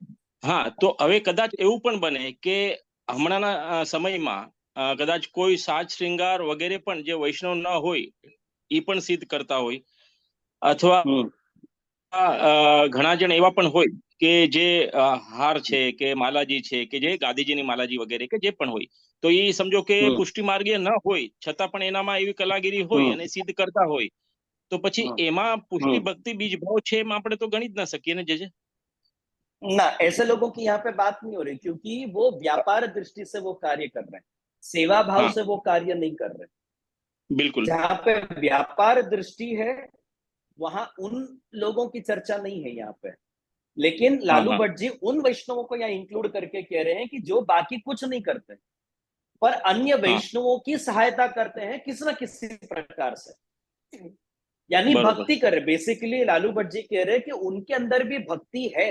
कैसी भक्ति है? जो भक्ति के ट्रेडिशनल डेफिनेशन है वैसी भक्ति वो नहीं कर रहे, पर इनडायरेक्टली भी पुष्टि मार्ग से जुड़े हुए हैं, किसी अन्य वैष्णवों की सहायता करके, किसी के लिए सामग्री सिद्ध करके पहुंचा दे रहे हैं. व्यापार तरीके नहीं, व्यापार अलग विषय है, लेकिन व्यापार के सिवा अभी कुछ कुछ वैष्णव भी व्यापार करते हैं, वो अलग है. कुछ कुछ वैष्णव साज श्रृंगार इन सब चीजों का व्यापार करते हैं, वो अलग है, उसकी चर्चा नहीं है. लेकिन उसके अलावा वो पुष्टि मार्ग से जुड़े हुए हैं. तो अगर आप पुष्टि मार्ग से डायरेक्टली या इनडायरेक्टली जुड़े हुए हो तो लालू भट्ट जी कह रहे हैं कि ये भक्ति का ही लक्षण है, वरना आप जनरल होते, पुष्टि मार्ग से जुड़े हुए नहीं होते. बरोबर. और एक प्रश्न और भी है कि अगर ब्रह्म संबंध किसी का भी हुआ है कोई भी कारण से, तो उसके अंदर भी सूक्ष्म बीज भाव होगा ही, उसी कारण से उनका ब्रह्म संबंध हुआ होगा. अब यहाँ पे डिपेंड करता है. अब आप हरिराई जी जैसे बालकों का अगर आप इंटरप्रिटेशन करोगे, उनने जो बीज भाव का अर्थ किया है, तो हरिराई जी क्या आज्ञा करते, ब्रह्म संबंध लेने तक ही ये नहीं मानना चाहिए कि बीज भाव है इसलिए ब्रह्म संबंध हुआ. बरोबर. क्योंकि हो सकता है कि ब्रह्म संबंध लेने के बाद वो पलट के भी नहीं देखे. अब आप एक और चीज मैं समझाता हूँ, 14 टीकाकारों के इंटरप्रिटेशन लेने का एक और कारण मैं ये समझाता हूँ. ये देखो, ये 14 अलग अलग जनरेशन के बालक हैं. गोकुलनाथ जी, रघुनाथ जी ये एक जनरेशन, उनके बाद कल्याण राय जी ये एक जनरेशन, उनके बाद हरिराय जी ये एक जनरेशन, उनके बाद पुरुषोत्तम जी ये एक जनरेशन, उनके बाद लालू भट्ट जी ये अलग जनरेशन. अब आप इनके अर्थ से आप ये समझो कि उस जनरेशन में सिचुएशन क्या रही होगी वैष्णवों की या वैष्णव समाज की. तो हरिराय जी के समय पे उनको क्या लगा होगा, बहुत से ऐसे वैष्णव है जो ब्रह्म संबंध लेकर चले जा रहे हैं, पलट के भी नहीं देखते फिर संप्रदाय को. तो हरिराय जी ने ऐसे लोगों को डिस्काउंट कर दिया कि नहीं, मेरे हिसाब से उनके अंदर बीज भाव नहीं है क्योंकि वो पलट के भी नहीं आ रहे. पलट के जो आ रहा है, सेवा के बारे में पूछ रहा है, सेवा करने की इच्छा प्रकट कर रहा है, तब हरिराय जी मानते कि इसके अंदर बीज भाव है. बरोबर. तो अब अपन को ये 14 के 14 टीकाकारों के अर्थ को एक साथ इकट्ठा करके अपन को समझना पड़ेगा, क्योंकि हरिराय जी का पक्ष भी अपनी जगह पे सही है। आज भी ऐसे बहुत से वैष्णव हैं जो ब्रह्म संबंध लेकर पलट के भी नहीं देखते। नहीं देखते। आज मैं बताऊं, मेरे पास मैंने अपने बुक में मैंने नोट करके रखे हैं कि लगभग मैंने आज तक जब से नोट करना चालू किया है ना, मैंने लगभग 150 ब्रह्म संबंध दिए। अभी 150 ब्रह्म संबंध में 15 वैष्णव भी मेरे को जन्मदिन विश नहीं करते, और 15 वैष्णव भी मेरे को पवित्रा बारस पे पवित्रा धराने नहीं आते। और कितनी बार तो मेरे को शक्ल भी कितनों की याद नहीं है। एक दिन अचानक आके टपके बोले जीजे हम आपके से कम, बोले आपने कब ब्रह्म संबंध लिया? या फिर बोलता आपका नाम बताना, तो फिर मैं लिस्ट में देखता हाँ 2016 में लिया था इनने। बराबर। तो ऐसे भी है वैष्णव। अब इसमें दूसरी संभावना ये है कि आज इसने ब्रह्म संबंध लिया, मे बी 10 20 25 30 साल कुछ नहीं करे, आगे चल के शायद इसको कुछ इच्छा हो जाए, कोई प्रेरणा हो जाए, तब आपको बालकृष्ण लाल जी का अर्थ लेना पड़ेगा। तृतीय लाल जी जो बालकृष्ण लाल जी है, उनने अर्थ क्या किया कि आपको एक विशेष भाव उत्पन्न हुआ, और विशेष भाव उत्पन्न होने के कारण या तो आपने सेवा को चेंज किया, या सेवा बढ़ाई, या ब्रह्म संबंध लिया, या ठाकुर जी पुष्टाए, या दूध घर से सखड़ी में चले गए, या एकादशी करना आरंभ कर दिया, यानी पुष्टि मार्ग के संबंधित कुछ आपने अपने अंदर चेंज किया। तो वो जीव ब्रह्म संबंध ले रहा है और 30 साल के बाद अगर खुद को चेंज कर रहा है, तो बालकृष्ण लाल जी का अर्थ यहाँ पर फिट बैठेगा कि हाँ इसके अंदर बीज है, तभी चेंज आया।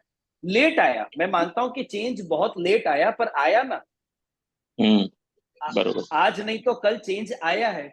तो उसी अपेक्षा में बहुत से लोग ब्रह्म संबंध लिवा लेते बच्चों को कि जीजे पता नहीं आज नहीं तो कल उसकी बुद्धि फिर जाए, या ठाकुर जी का प्रसाद खाते खाते खाते खाते शायद उसकी बुद्धि निर्मल बन जाए।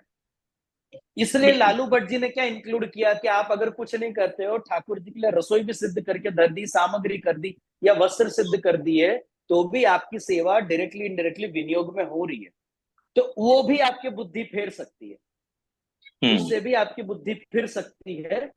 तो बीज भाव तो होगा ही, और वो भाव आपके जन्म से पहले से होगा। ये नया स्थापित करने में नहीं आया, नया स्थापित करने की कोई बात नहीं कर रहा, सब पहले की ही बात कर रहे हैं कि जो ऑलरेडी स्थापित होगा उसी को आप डेवलप कर सकते हो। बरोबर। पर क्योंकि आज अपन प्रत्यक्ष देख नहीं पाते, बीज भाव को अपन दिखता नहीं है, अपन को लक्षणों से ही चेक करना पड़ता है। तो चेक करने में अपन को ये सारे उनने मापदंड और कंडीशंस दिए हैं कि आप ये 14 प्रकार से चेक कर सकते हो। भले, खूब सुंदर समाधान। हाँ जीजे, वरना अब तक पहला श्लोक पूरा हो गया होता अगर मैं 14 टीकाकार को लेकर नहीं बैठता। બિલકુલ ના ના પણ સ્કૂલ જે જાણવાનું મળ્યું ને અમને બધાને.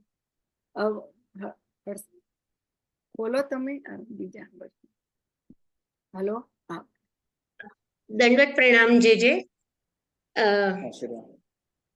જે કાલે આપશ્રીએ સમજાવ્યું હતું કે ઠાકોરજીની સેવામાં આગળ વધવા માટે પ્રેમ, આસક્તિ, વ્યસન અને માનસી આ ચારની જરૂર છે. તો પ્રેમ માટે આપણે જ્યારે ઠાકોરજીને સેવા કરીએ કે આપણે જે પણ ધરાવીએ કે જે પણ રીતે કોઈ પણ પ્રકારે સેવા કરતા હોઈએ, તો પ્રેમમાં ક્યાંક ને ક્યાંક આપણી માત્રા ઓછી વધુ થતી હોય છે, કાં તો પછી ક્યાંક ને ક્યાંક સ્વાર્થ આવી જતો હોય છે. તો એના શુદ્ધિકરણ માટે શું કરવું? કેમ કે પ્રેમ તમે કીધું કે જેમ આપશ્રીએ કીધું કે બેઝિક છે, રાઈટ, એના પછી જ ગ્રોથ થાય એમાં. તો આ પ્રેમ વધારવા માટે આપણે કઈ રીતે આગળ વધી શકીએ, કે કઈ રીતે આપણે નિસ્વાર્થ ઓલા ઉપર પહોંચી શકીએ? કેમ કે આપણે એક્ઝામ્પલ આપો તો બચપનથી આપણને જ્યારે એક્ઝામ ટાઈમ હમણાં ચાલુ છે તો ઘણીવાર છોકરાઓને કહીએ કે તમે સારા માર્ક્સથી પાસ થશો તો રિસોર્ટ પર લઈ જશું, રિમોટ કાર આપીશું, કે મોટા છોકરા હોય તો આ ફોન આપીશું, કે એટલે ક્યાંક ને ક્યાંક આપણે પ્રેમ વ્યક્ત કરીએ તો સ્વાર્થ આવે. તો છોકરાઓને બચપનથી જ આ હેબિટ થઈ જતી હોય છે. તો પછી ઠાકોરજીમાં આપણે નિસ્વાર્થ પ્રેમ કેવી રીતે ડેવલપ કરી શકીએ? वो निस्वार्थ प्रेम को डेवलप करने के लिए ही महाप्रभु जी ने इस ग्रंथ की रचना करी। देखो एक चीज मैं आपको शॉर्ट में समझा देता हूँ। भक्तिवर्धनी में महाप्रभु जी ने प्रेम, आसक्ति और बाद में व्यसन तक आप कैसे पहुंचोगे उसके साधन 11 श्लोकों के द्वारा बताए। अब आप एक चीज समझो, सेवा दो प्रकार की है, साधन सेवा और फल सेवा।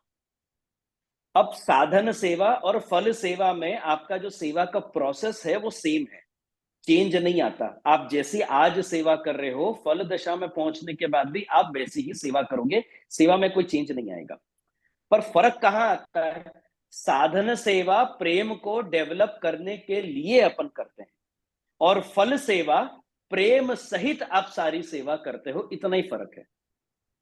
अब उस प्रेम को कैसे डेवलप करें अपन? आज आप ठाकुर, आप नवदा भक्ति करते हो, श्रवण करते हो, कीर्तन करते हो, वंदन करते हो, आप ये सारे नवदा भक्ति के प्रकार आप ठाकुर जी में कर रहे हो, पर आप क्यों कर रहे हो? ताकि आपके अंदर प्रेम उत्पन्न हो, बीज का पोषण हो, इसलिए आप कर रहे हो। जिस दिन प्रेम उत्पन्न हो जाएगा, यही सारे साधन आप करोगे, प्रेम सहित करोगे, इतना ही फर्क है। अब वो प्रेम कैसे उत्पन्न होगा उसी का प्रकार महाप्रभु जी यहाँ पे आगे ग्रंथ में बताएंगे। जैसे पहले श्लोक के लास्ट भाग में आएगा कि त्याग, श्रवण और कीर्तन।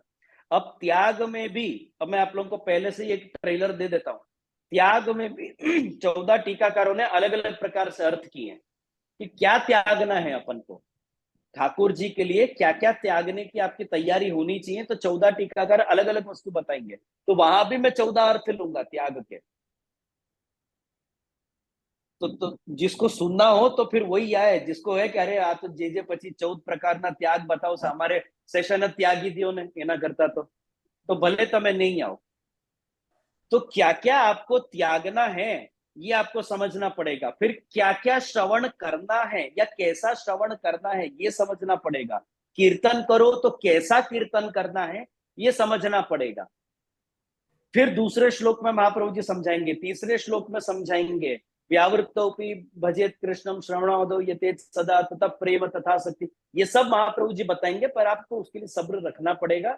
जैसे जैसे भक्तिवर्धनी में अपन आगे बढ़ते जाएंगे और जैसे जैसे भक्तिवर्धनी को आप आपके आज के प्रैक्टिकल जीवन में अप्लाई करते जाओगे, वैसे वैसे आपके अंदर प्रेम उत्पन्न होगा, निस्वार्थ प्रेम उत्पन्न होगा, निष्काम प्रेम उत्पन्न होगा। एवं ही नहीं होगा, मेहनत लगेगी बहुत।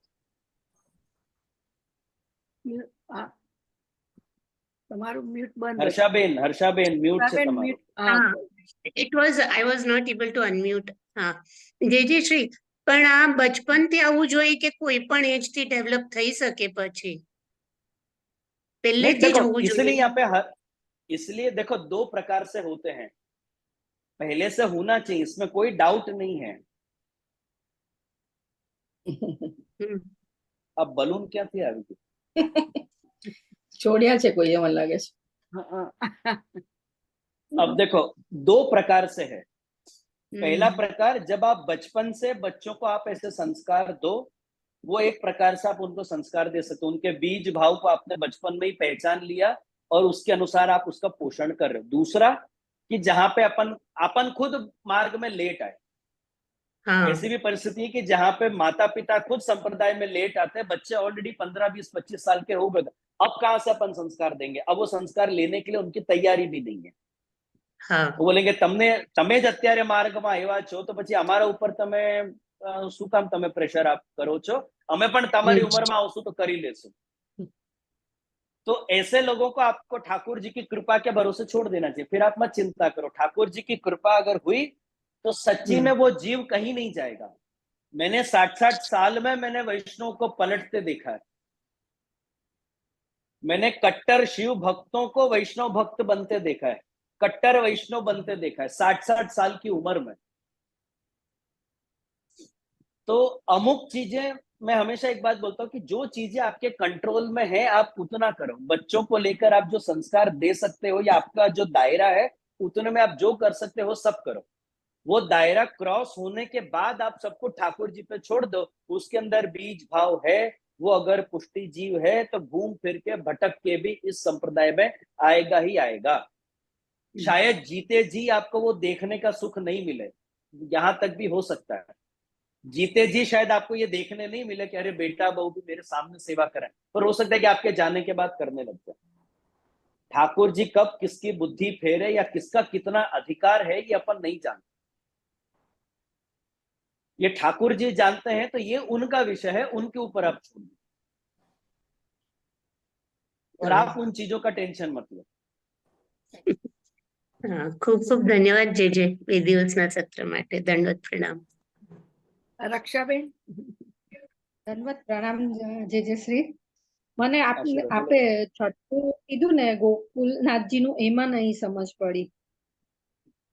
गोकुलनाथ जी का, चतुर्थलाल जी गोकुलनाथ जी का, હા હા હા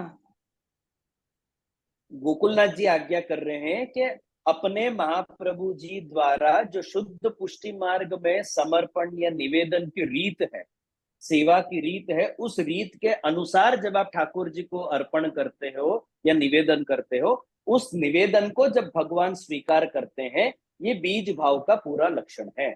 यानी गोकुलनाथ जी ने पूरी प्रोसेस बताई है कि महाप्रभु जी ने जो प्रकार बताया है सेवा का, उस प्रकार के अनुसार आप ठाकुर जी की सेवा अगर आप कर रहे हो, सेम जितना आपसे हो सकता है उतना आप महाप्रभु जी के बताए गए प्रकार से कर रहे हो, तो उस प्रकार को भगवान जरूर स्वीकारेंगे। महाप्रभु जी के साथ साथ जब आप खुद की रीत बीच में घुसा देते हो ना, तो गोकुलनाथ जी कह रहे हैं कि फिर उसको मैं गारंटी नहीं ले सकता कि ठाकुर जी अंगीकार करेंगे कि नहीं करेंगे। ठाकुर जी आपकी सेवा कब स्वीकार करेंगे? जब आप महाप्रभु जी की कहानी से और महाप्रभु जी के बताए गए प्रकार से सेवा करते हो, तब ठाकुर जी आपकी सेवा जरूर अंगीकार करेंगे। और ये जो पूरा प्रोसेस है ये तभी संभव है अगर आपके अंदर बीज हो। बीज भाव नहीं होगा तो ना आपको महाप्रभु जी ने अपनत्व लगेगा कि मारा गुरु छे एवो भाव पण तमने नहीं थाय, एवो भाव नहीं थाय तो एमनो संप्रदाय पण तमने એટલો नहीं गमे, एमनो संप्रदाय नहीं गमे तो ये संप्रदायના સિદ્ધાંતો પણ नहीं गमे, સિદ્ધાંતો नहीं गमे तो ये संप्रदायની રીત પણ नहीं गमे, રીત પણ नहीं गमे तो તમે સેવા પણ नहीं કરી શકો, સેવા नहीं કરી શકો તો ઠાકોરજી અંગીકાર શું કરશે? तो इन सबका आधार वो बीज भाव है। मैं एक उदाहरण देता हूँ, एक उदाहरण देता हूं। आप माधव भट्ट कश्मीरी की वार्ता देखो। माधव भट्ट कश्मीरी ने अपने जीवन काल में एक गलती करी। उनने क्या गलती करी थी कि ठाकुर जी की शैया जी में उनने फूल बिछा दिए। उनके मन में ये भाव हुआ होगा कि चलो ठाकुर जी को सुगंधित और कोमल शैया मिलेगी, पर पुष्टि मार्ग में शैया जी के ऊपर फूल बिछाने की कोई रीत नहीं। फूल माला जी वगैरह अपन सब साइड में रखते हैं ताकि शैया मंदिर सुगंधित रहे। शैया के ऊपर फूल बिछाने की कोई रीत अपने यहाँ पे नहीं है, वो उनने करी। ये महाप्रभु जी का बताया हुआ नहीं है, लेकिन उससे अलग जाके उनने करी। अनफॉर्चुनेटली उसमें से एक छोटा सा कांटा ठाकुर जी को चुभ गया, जिसका दोष उनको बाद में भोगना पड़ा। परिणाम स्वरूप कि उनकी चाकू से हत्या होकर उनकी मृत्यु हो गई। अब माधव भट्ट कश्मीरी जैसे वैष्णव जो इतना सामर्थ्य रखते हैं कि महाप्रभु जी या सुबोधनी जी बोलते जा रहे हैं, वो यहाँ बैठ के लिखते जा रहे हैं, ये कोई बहुत साधारण बात नहीं है। आपका मेरा सामर्थ्य नहीं है कि महाप्रभु जी बोलते जा रहे अपन फटफट लिखते जाए।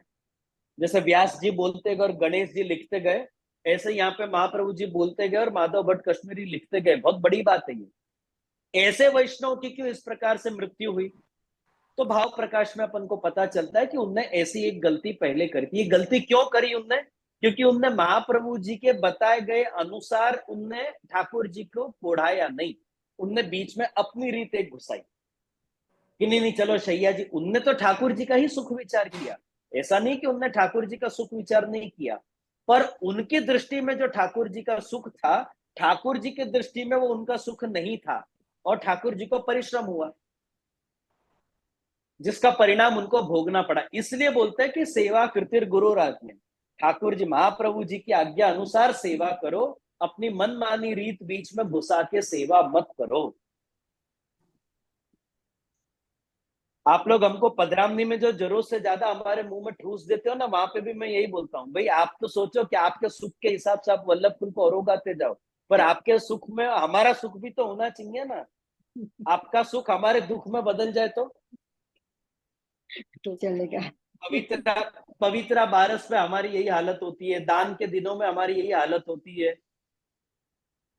हम तो इतने वैरायटी के दही खा लेते हैं, उस दिन के लास्ट लास्ट में तो हमको पता भी नहीं चलता कौन सा मीठा दही, कौन सा फीका दही, जमा नहीं जमा, दही की लस्सी बन गई, छाछ बन गया, फट गया, क्या हुआ कुछ नहीं पता चलता लास्ट लास्ट में।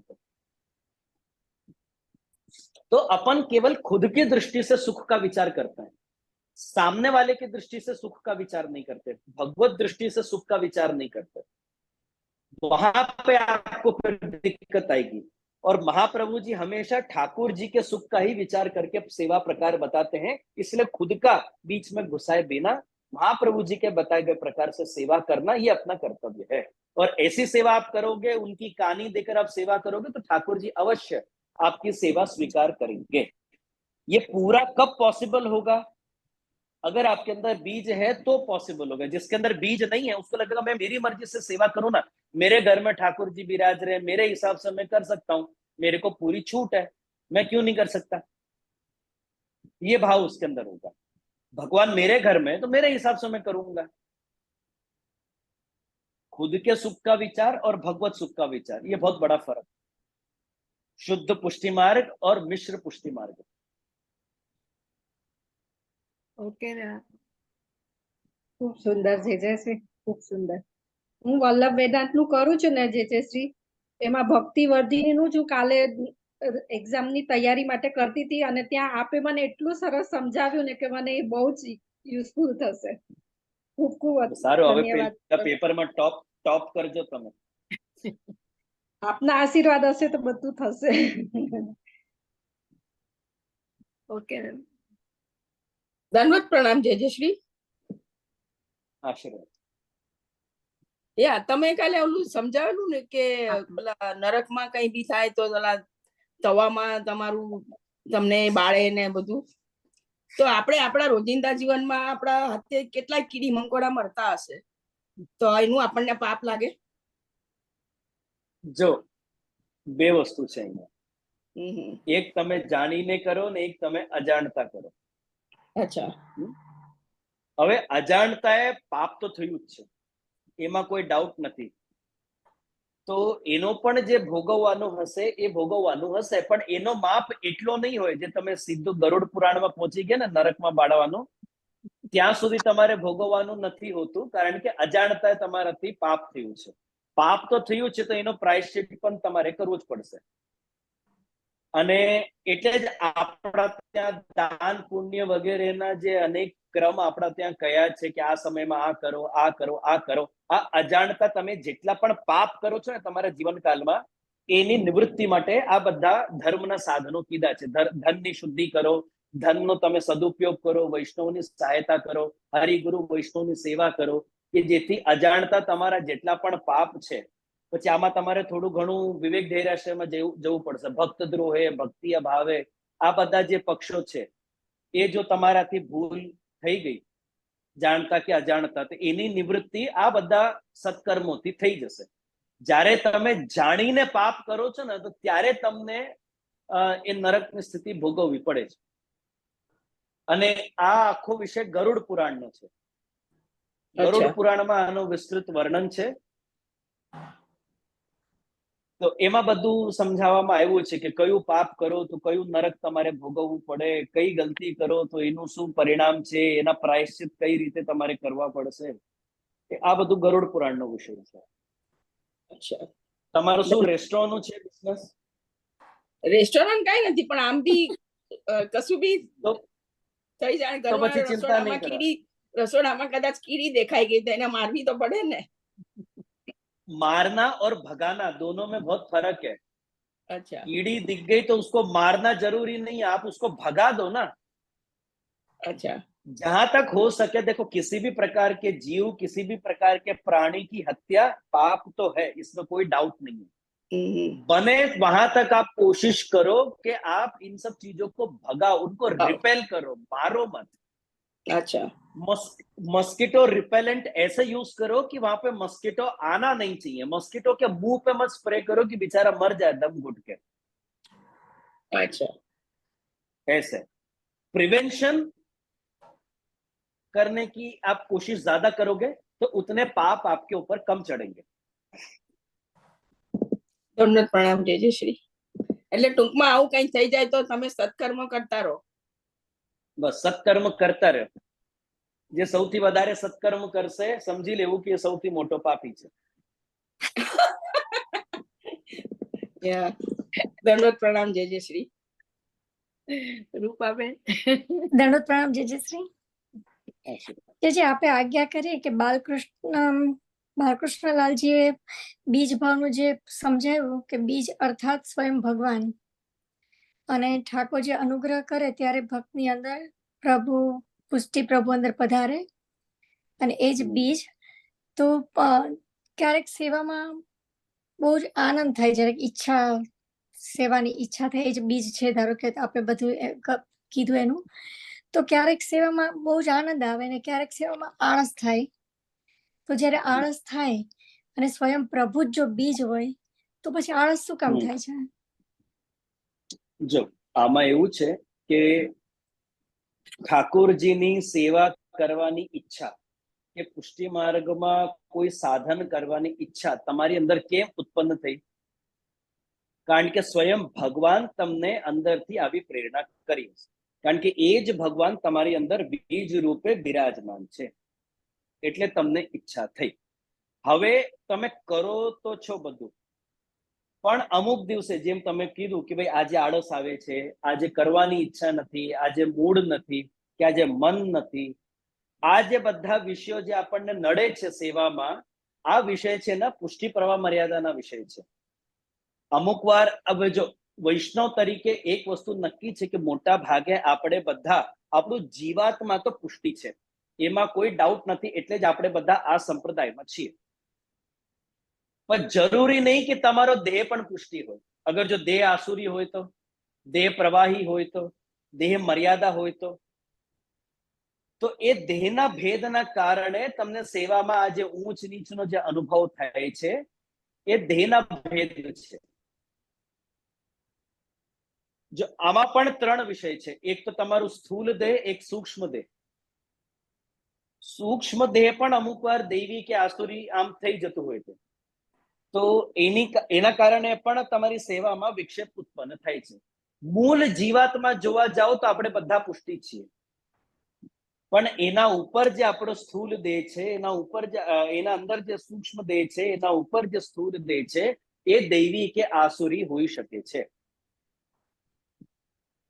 तो इसका पूरा जो विस्तृत वर्णन है ये पुष्टि प्रवाह मर्यादा में आता है कि पुष्टि देह, मर्यादा देह, प्रवाही देह, कि पुष्टि जीव, प्रवाही जीव, मर्यादा जीव, ये और इन सब के कॉम्बिनेशन है, और कुछ स्थायी है, कुछ संचारी है, कुछ परमानेंट है, कुछ टेम्पररी है. ये पूरा विषय पुष्टि प्रवाह मर्यादा का है, जहां पर श्री महाप्रभु जो अपन को सिखाते हैं कि कभी कभी क्यों सेवा में इतने वेरिएशन होते हैं, तो वो बहुत बार देह के कारण होता है. अमुक बार क्या होता है कि आप जैसा खान पान करते हो, उस खान पान का असर एक दो दिन बाद होता है अपने शरीर में, और उस वजह से आपको अमुक दिन बहुत आलस आता है, अमुक इच्छाएं नहीं होती, सुस्ती आती है, कंटाला आता है, या आपको लगता है फटाफट सेवा पताओ और चलो. तो ऐसे बहुत सारे दूसरे वेरिएबल फैक्टर्स हैं जिस वजह से अपन को सेवा में वो विक्षेप नड़ा.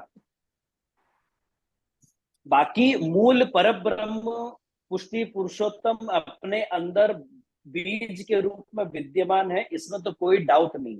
वो नहीं होते अगर आप पुष्टि मार्ग में नहीं होते. તમે કહો છો ને કે અંદરથી અમને આવી પ્રેરણા થાય છે, ક્યાંથી થાય છે પ્રેરણા? કોને પ્રેરણા કરી? તમારા મન બુદ્ધિએ કરી? લૌકિકમાં નહીં, અલૌકિકમાં. લૌકિકમાં તો તમારા મન અને તમારી બુદ્ધિ જ તમને પ્રેરણા કરે છે, પણ અલૌકિકમાં જે તમને પ્રેરણા થાય છે, એ પ્રેરણા કરનારા કોણ છે? સ્વયં ભગવાન છે.